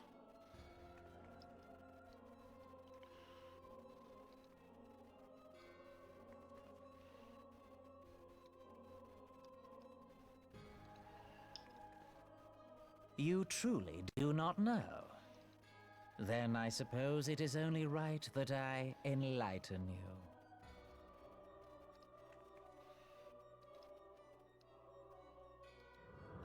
The blessing of light kept you and your fellow meddlers safe.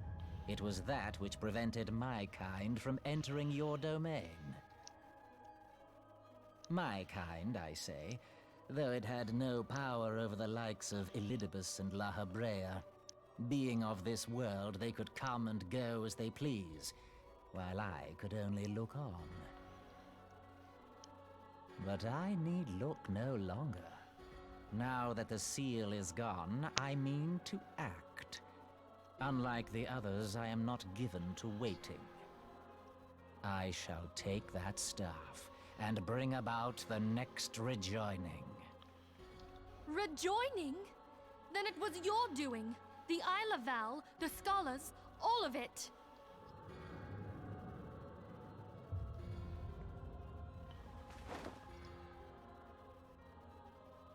You will not harm her!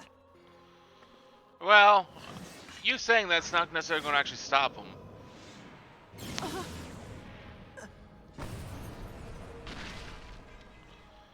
Moonbreeder! Why must you insist on forcing my hand? Did you learn nothing from our last meeting? Ah, but I forget. My words fall upon deaf ears. The staff is but a broken relic, a memorial to the departed. What possible use could you have for it?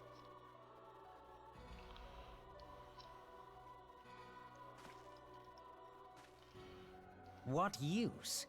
You mean to say that all this time you kept the key, never knowing what it was you possessed?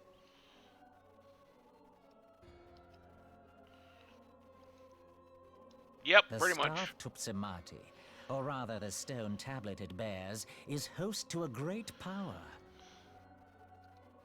Together with the horn, it can be used to draw vast quantities of ether from its bearer's surroundings.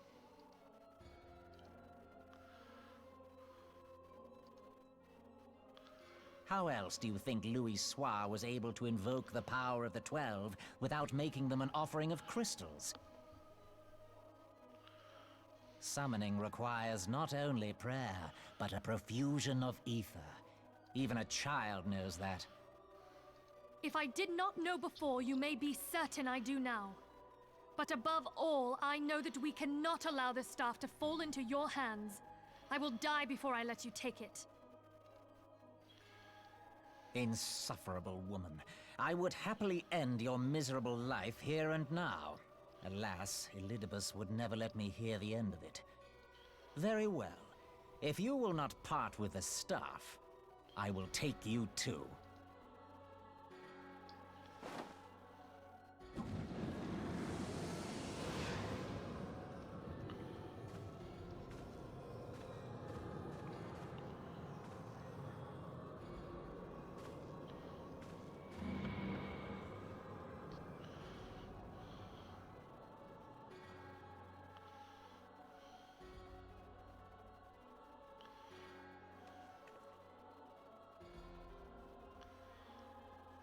After them! Quickly! Before the rift closes!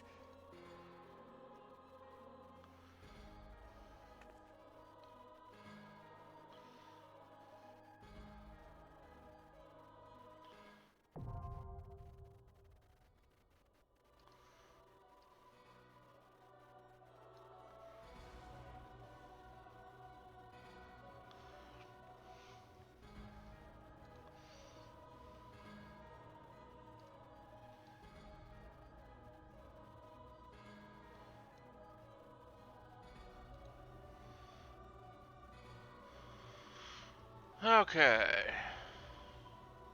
Oh, that was quick. I like insta-queues.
God, I do not remember this fight at all.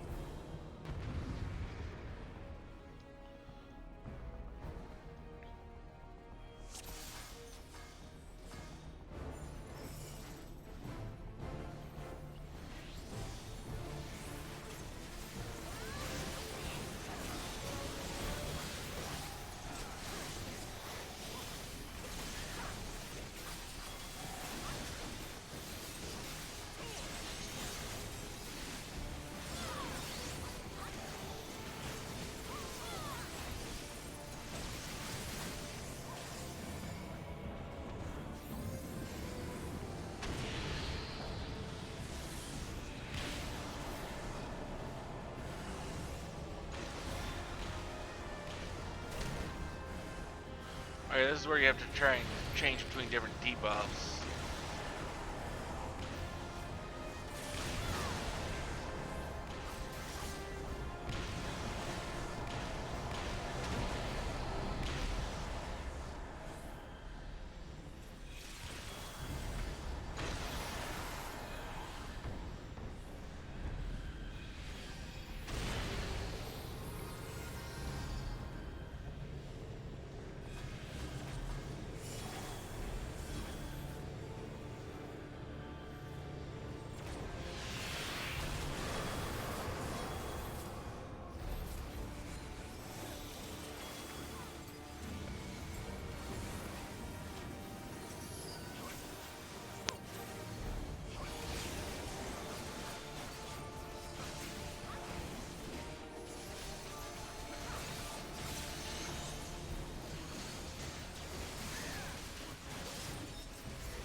I thought he had to twist him the other way, but apparently not.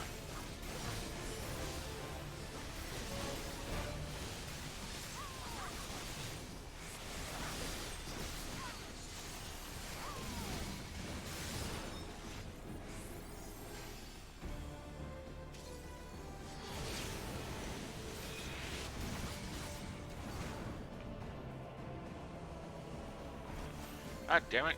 I'm a melee. Quit teleporting on me.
God damn it, keep screwing up my combos because you keep teleporting away.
Secret Ascian man, secret Ascian man.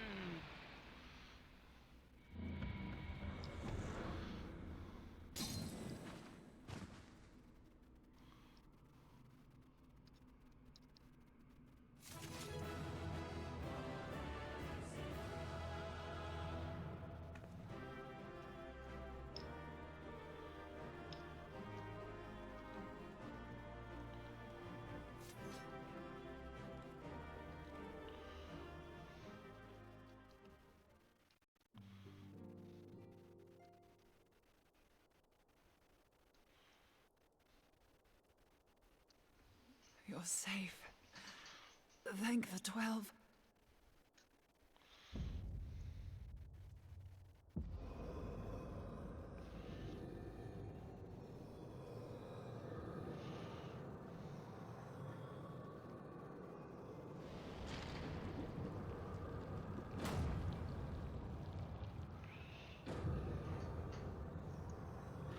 You may have bested me this day, but what of the next?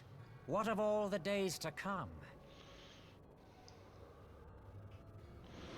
We'll do what we can. We'll suffer through shit like we always do. Like we suffer through everything. Remember, light no longer holds sway here. I may return whensoever I wish, again and again and again. Eventually, you will falter, and the staff will be mine. Until next time, Scions.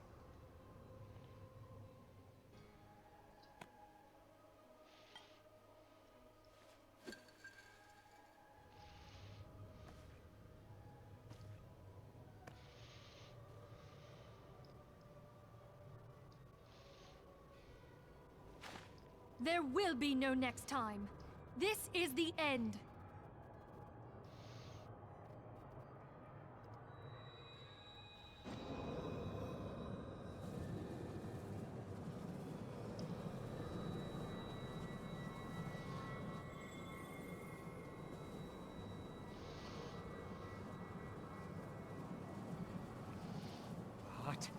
What trickery is this?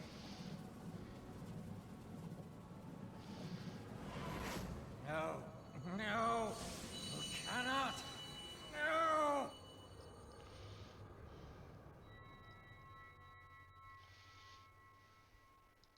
Use Tube Samati to gather ether. Quickly, before he breaks free!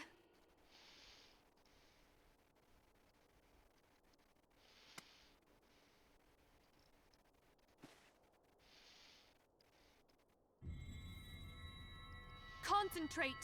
Call to mind the time you struck down La Habrea with the Blade of Light.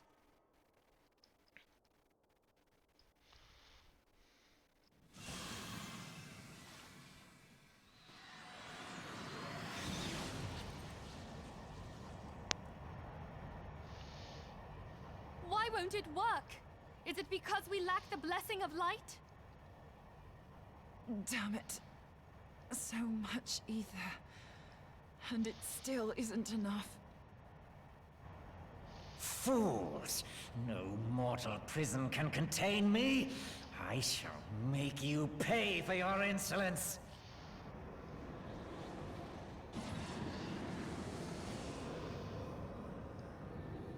Come on, hold out. Please, Mother Hydaelyn, hearken to our plea. Lend us your divine light. Why can you not hear us? Do our words no longer reach you?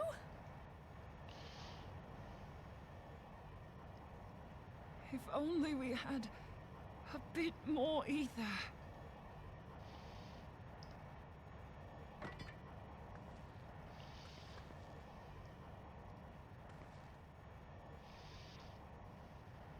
Moonbreeder, what are you doing? My guess is probably about to sacrifice Master herself. Louisoix, I understand now. The choice you made in death. There is life.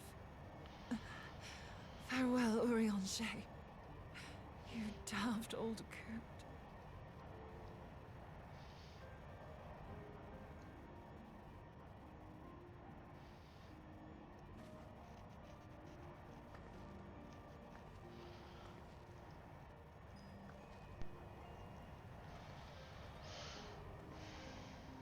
Moonbreeder! No! You mustn't! She's doing what she has to do, or believes she has to do.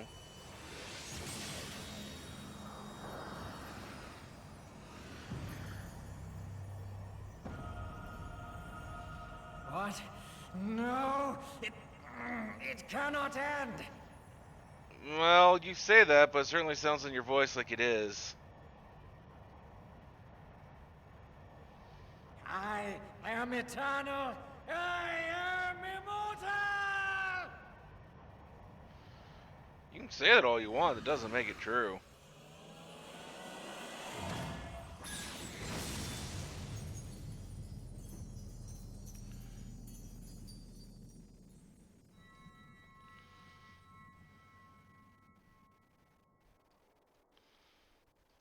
Moonbreeder.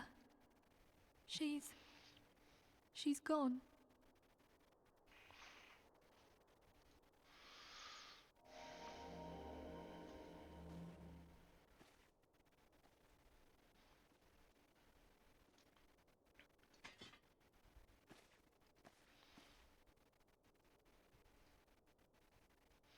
You did it, my friend.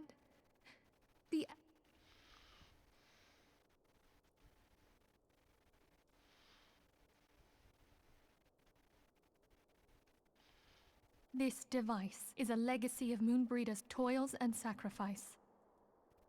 I shall hold on to it for safekeeping.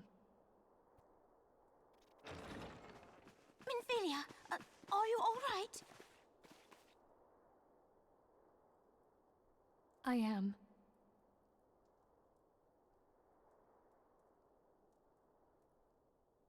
Oh, we were surveying northern Thanalan when we received the distress call. We returned as swiftly as we were able. It seems you have everything in hand, however. What happened here? Where is Moonbreeder?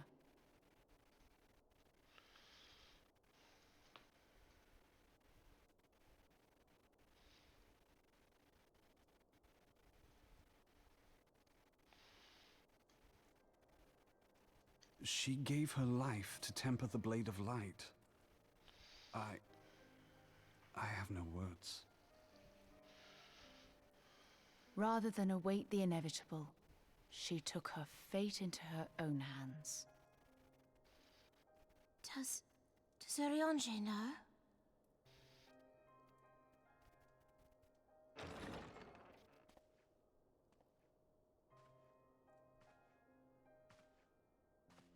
My friend, there is something I must tell you.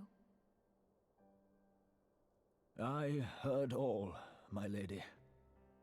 The moon sinketh, taking her leave of the heavens, yet her passing heraldeth the coming of a new day. Moonbreeder hath fulfilled her destiny, hath she not?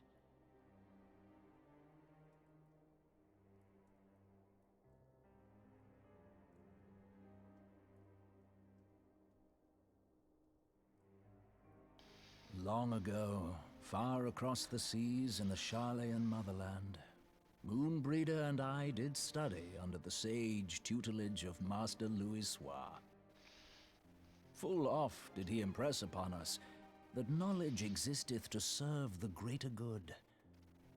This sentiment, however, was contrary to the nation's policy of neutrality, which censured intercedence in the affairs of foreign lands. In spite of vehement opposition, he founded the Circle of Knowing, and journeyed hither to the heart of Eorzea. Through his noble sacrifice, was the realm spared its doom. Yet this great soul, whom all should rightly have honored, was branded a pariah in his own land. His peers did accuse him of forsaking his duty as a man of learning, and of meddling in the course of history. When he left Sharlayan behind, Master Louisoix gave no word to signal his intent to Moonbreeder. Close as they were, as master and disciple, she was deeply wounded by the sudden exclusion from his confidence.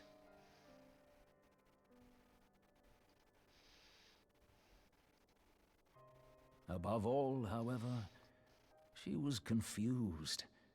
Try as she might, she could ill comprehend her master's motive. The slanders that were heaped upon him after his passing served only to inflame the turmoil within her.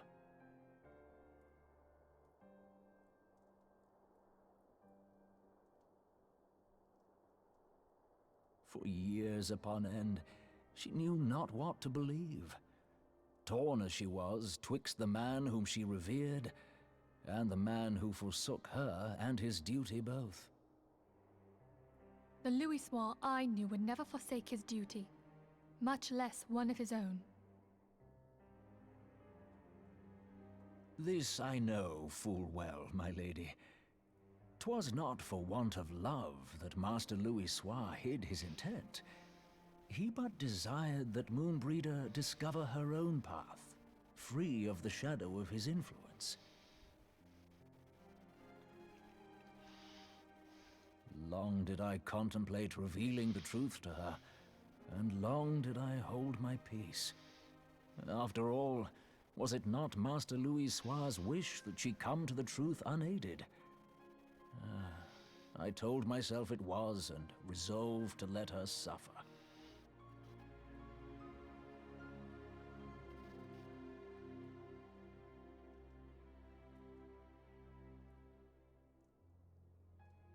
Knowingly did I deny my friend the comfort she craved.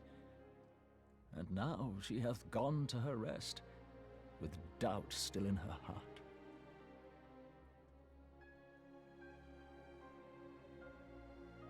Speakest thou in earnest? Did Moonbreeder truly come to understand Master Louisoix's will before the end? Yeah, it sounded like it.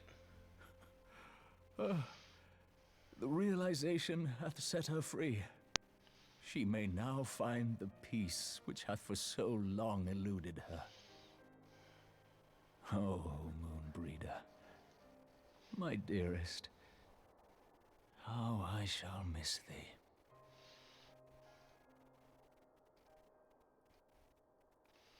Moonbreeder gave her life that we might possess the means to defeat the Ascians. Her sacrifice must not be in vain. Let us continue her work on the Blade of Ether and see it to completion.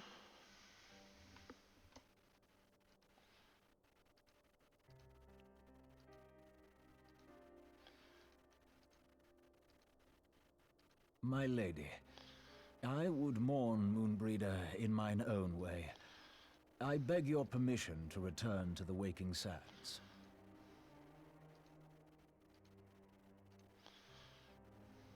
Of course, my friend. Take all the time you require. We shall be here should you have need of us. You too.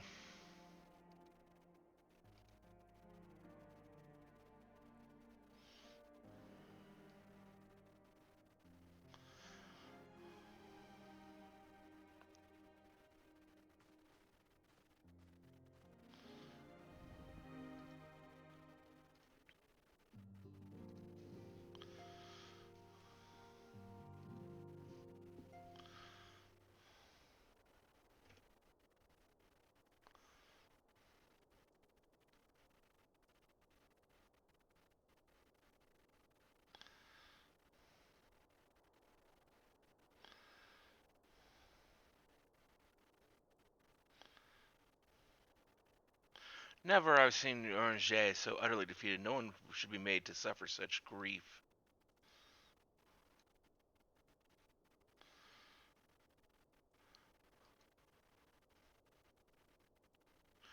We shall gather in the Charlian Manor to celebrate Moonbreeda's life and mourn her passing.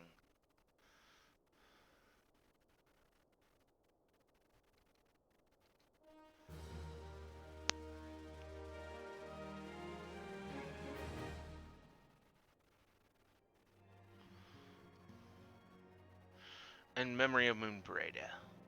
Minfili wishes to gather scions and honor the fallen Moonbreda. As Moonbreda was a native of Sharlayan, I feel it is only fitting that we gather before the mark of the scholar. Are you familiar with the stone? 'Tis a monument found at Wrathfrost and is sacred to Thalia, guardian deity of the City of Learning. There shall we pray for our dear friend's soul and bid her a peaceful return to the light of the Mother Crystal.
Forgive me, Moonbreeder. Had I been quicker or wiser, but I was not, and you paid the price. But you would not suffer us to wallow in our sorrow, would you? You would tell us to pick ourselves up and get on with it. And so we shall. We shall defend this realm and her people to the last.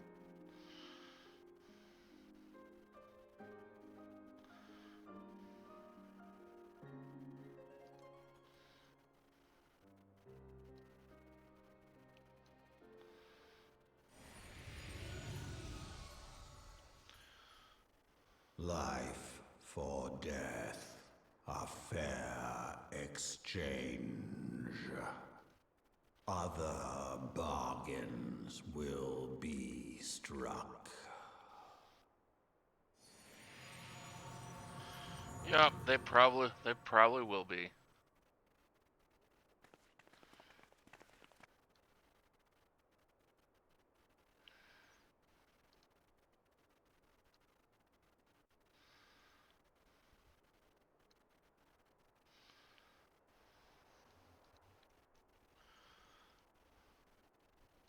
Back to the Rising Stones. We were here for just that one little stupid scene.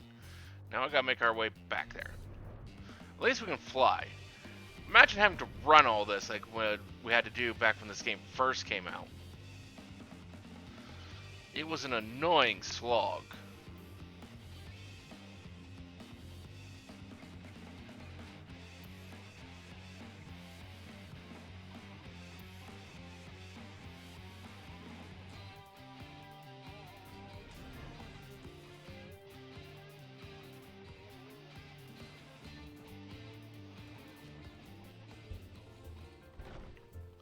Honestly, I think it was 2.4, so it was after release, but I mean, you still had to run. Flight was not a thing yet.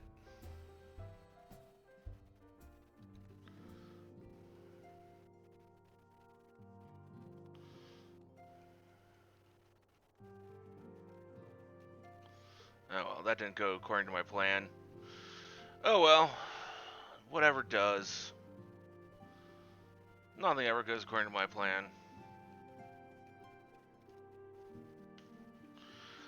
Though we have said our farewells, the pall of sadness has diminished but little. Forgive me as antecedent. 'Tis my job to be the pillar of strength for all others to lean upon. Yet I also believe the grief we feel now is precious in its own way, and not to be lightly swept aside. Do you not agree?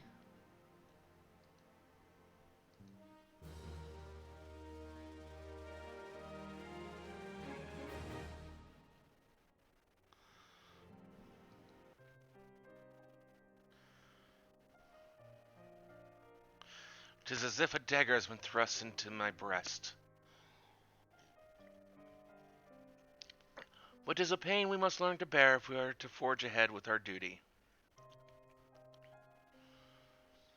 The battles we have fought have taken the lives of so many. Louisoix, Moonbreda, our fellows at the Waking Sands.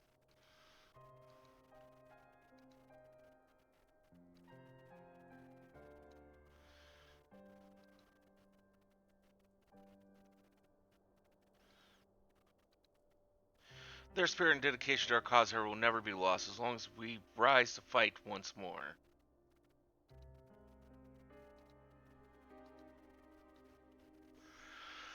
I hardly need to remind you of this, of course. 'Tis for my own benefit that I repeat these words, a reaffirmation of my own chosen path. If I do not rebuild the foundation of my resolve, I am like to collapse in a fit of weeping.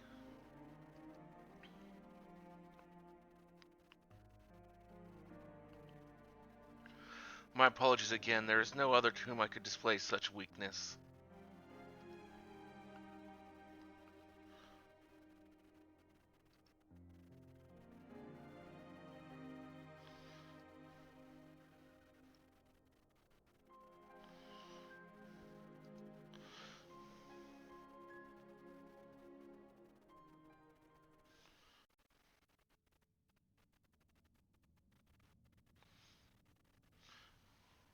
A victory won, a common... Here we go!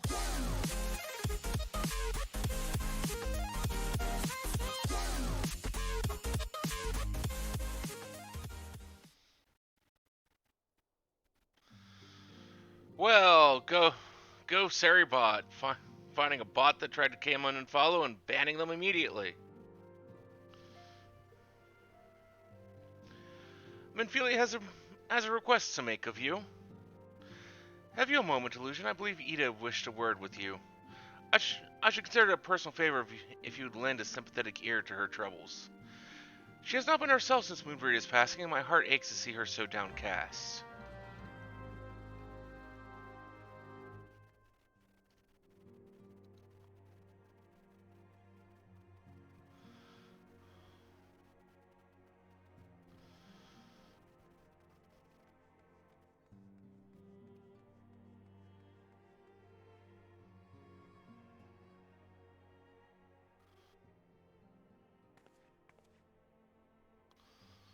Hey, great! Oh, it's no use. I'm trying to stay positive, but it's just hard, you know?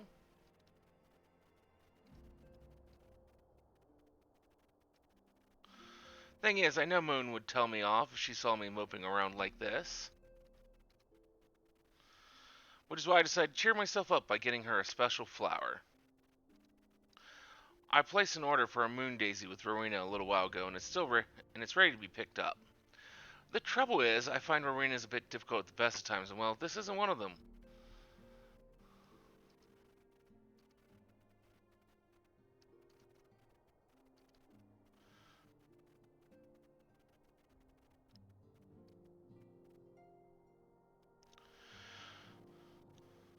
I have the coin to pay for the flower right here. Thank you so much. I'll be waiting for you and the Daisy at Wraithfrost.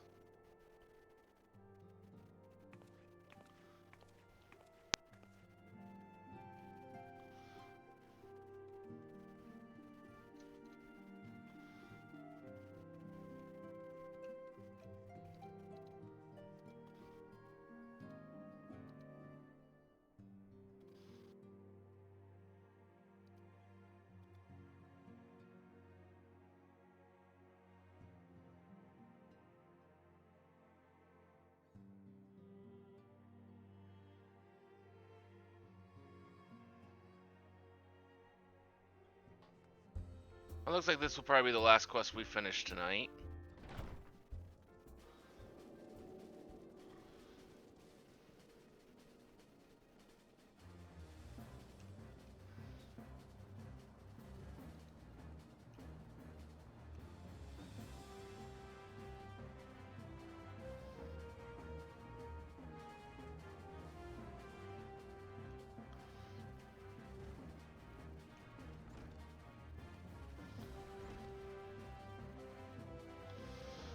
What can I do for you today, adventurer? Eldritch trinkets to trade? They've got you running errands now. Them signs really know how to make the most of your talents, don't they? Send the savior of yours to the bleeding market. Fine use of your time, that is. Seriously, though, you'd best learn how to say no, or they'll have you mucking out the Chugbo stables next. Anyway, what was it you were here to pick up? The Moon Daisy? Was it? Here then, take it. Until that Ida lasts, I've got a wide selection of headwear in stock.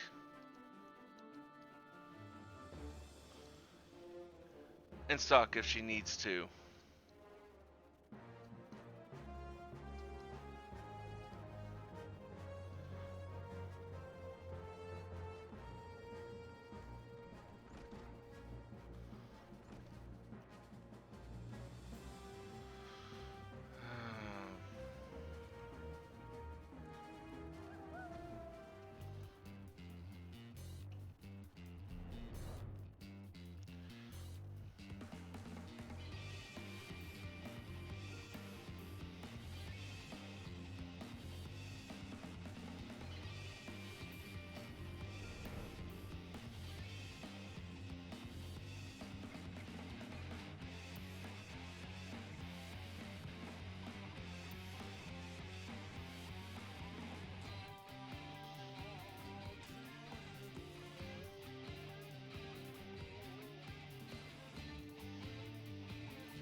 Verona can be so annoying. She just will not take no for an answer. Every time I visit her, she insists I replace my visor with something more fashionable.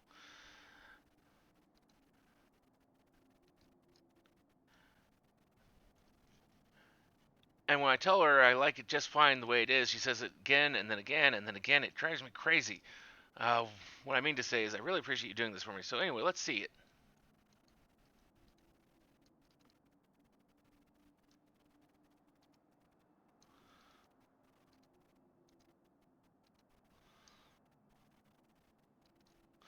We'd really love these things, you know. I hope that somewhere, somehow, she knows I'm still thinking of her.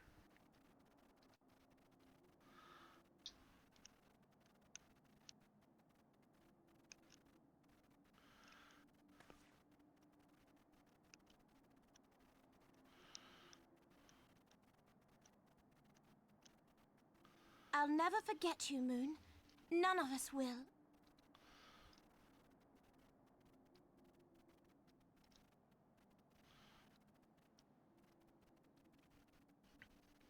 The song riseth to a crescendo.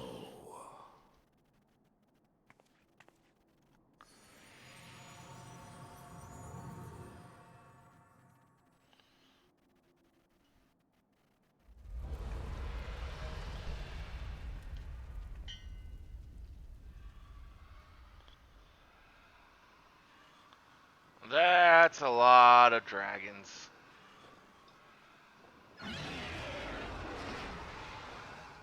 Is that what I think it is?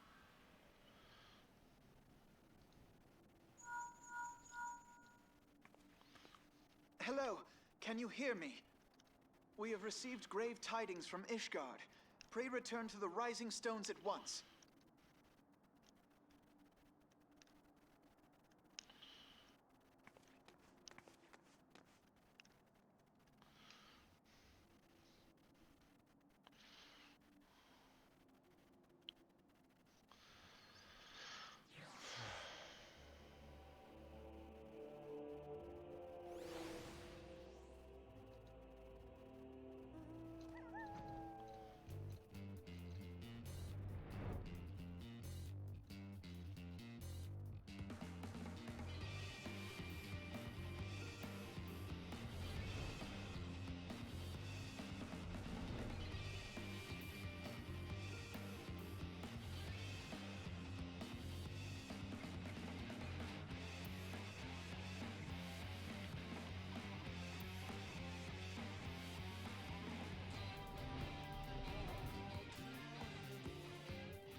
My apologies for the interruption. I was deeply saddened to learn of Moonvader's passing. Her loss will be sorely felt.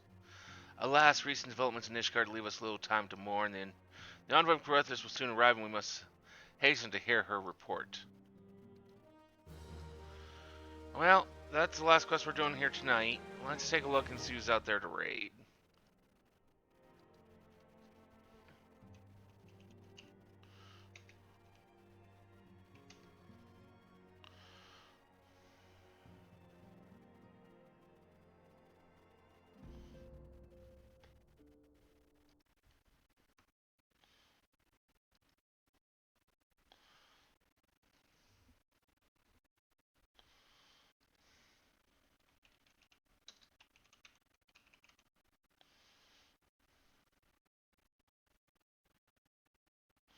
Well, no, that takes them off the board.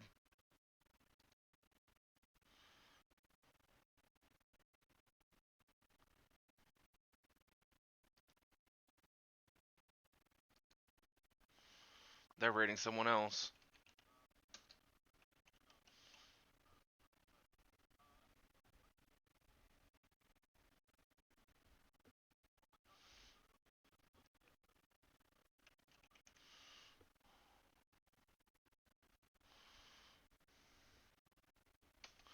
When we move over, go ahead and copy and paste this into chat.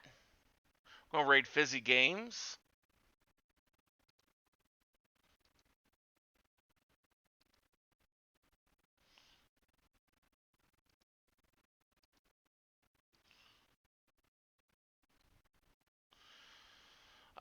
We'll be back tomorrow night with something, probably more Pokemon.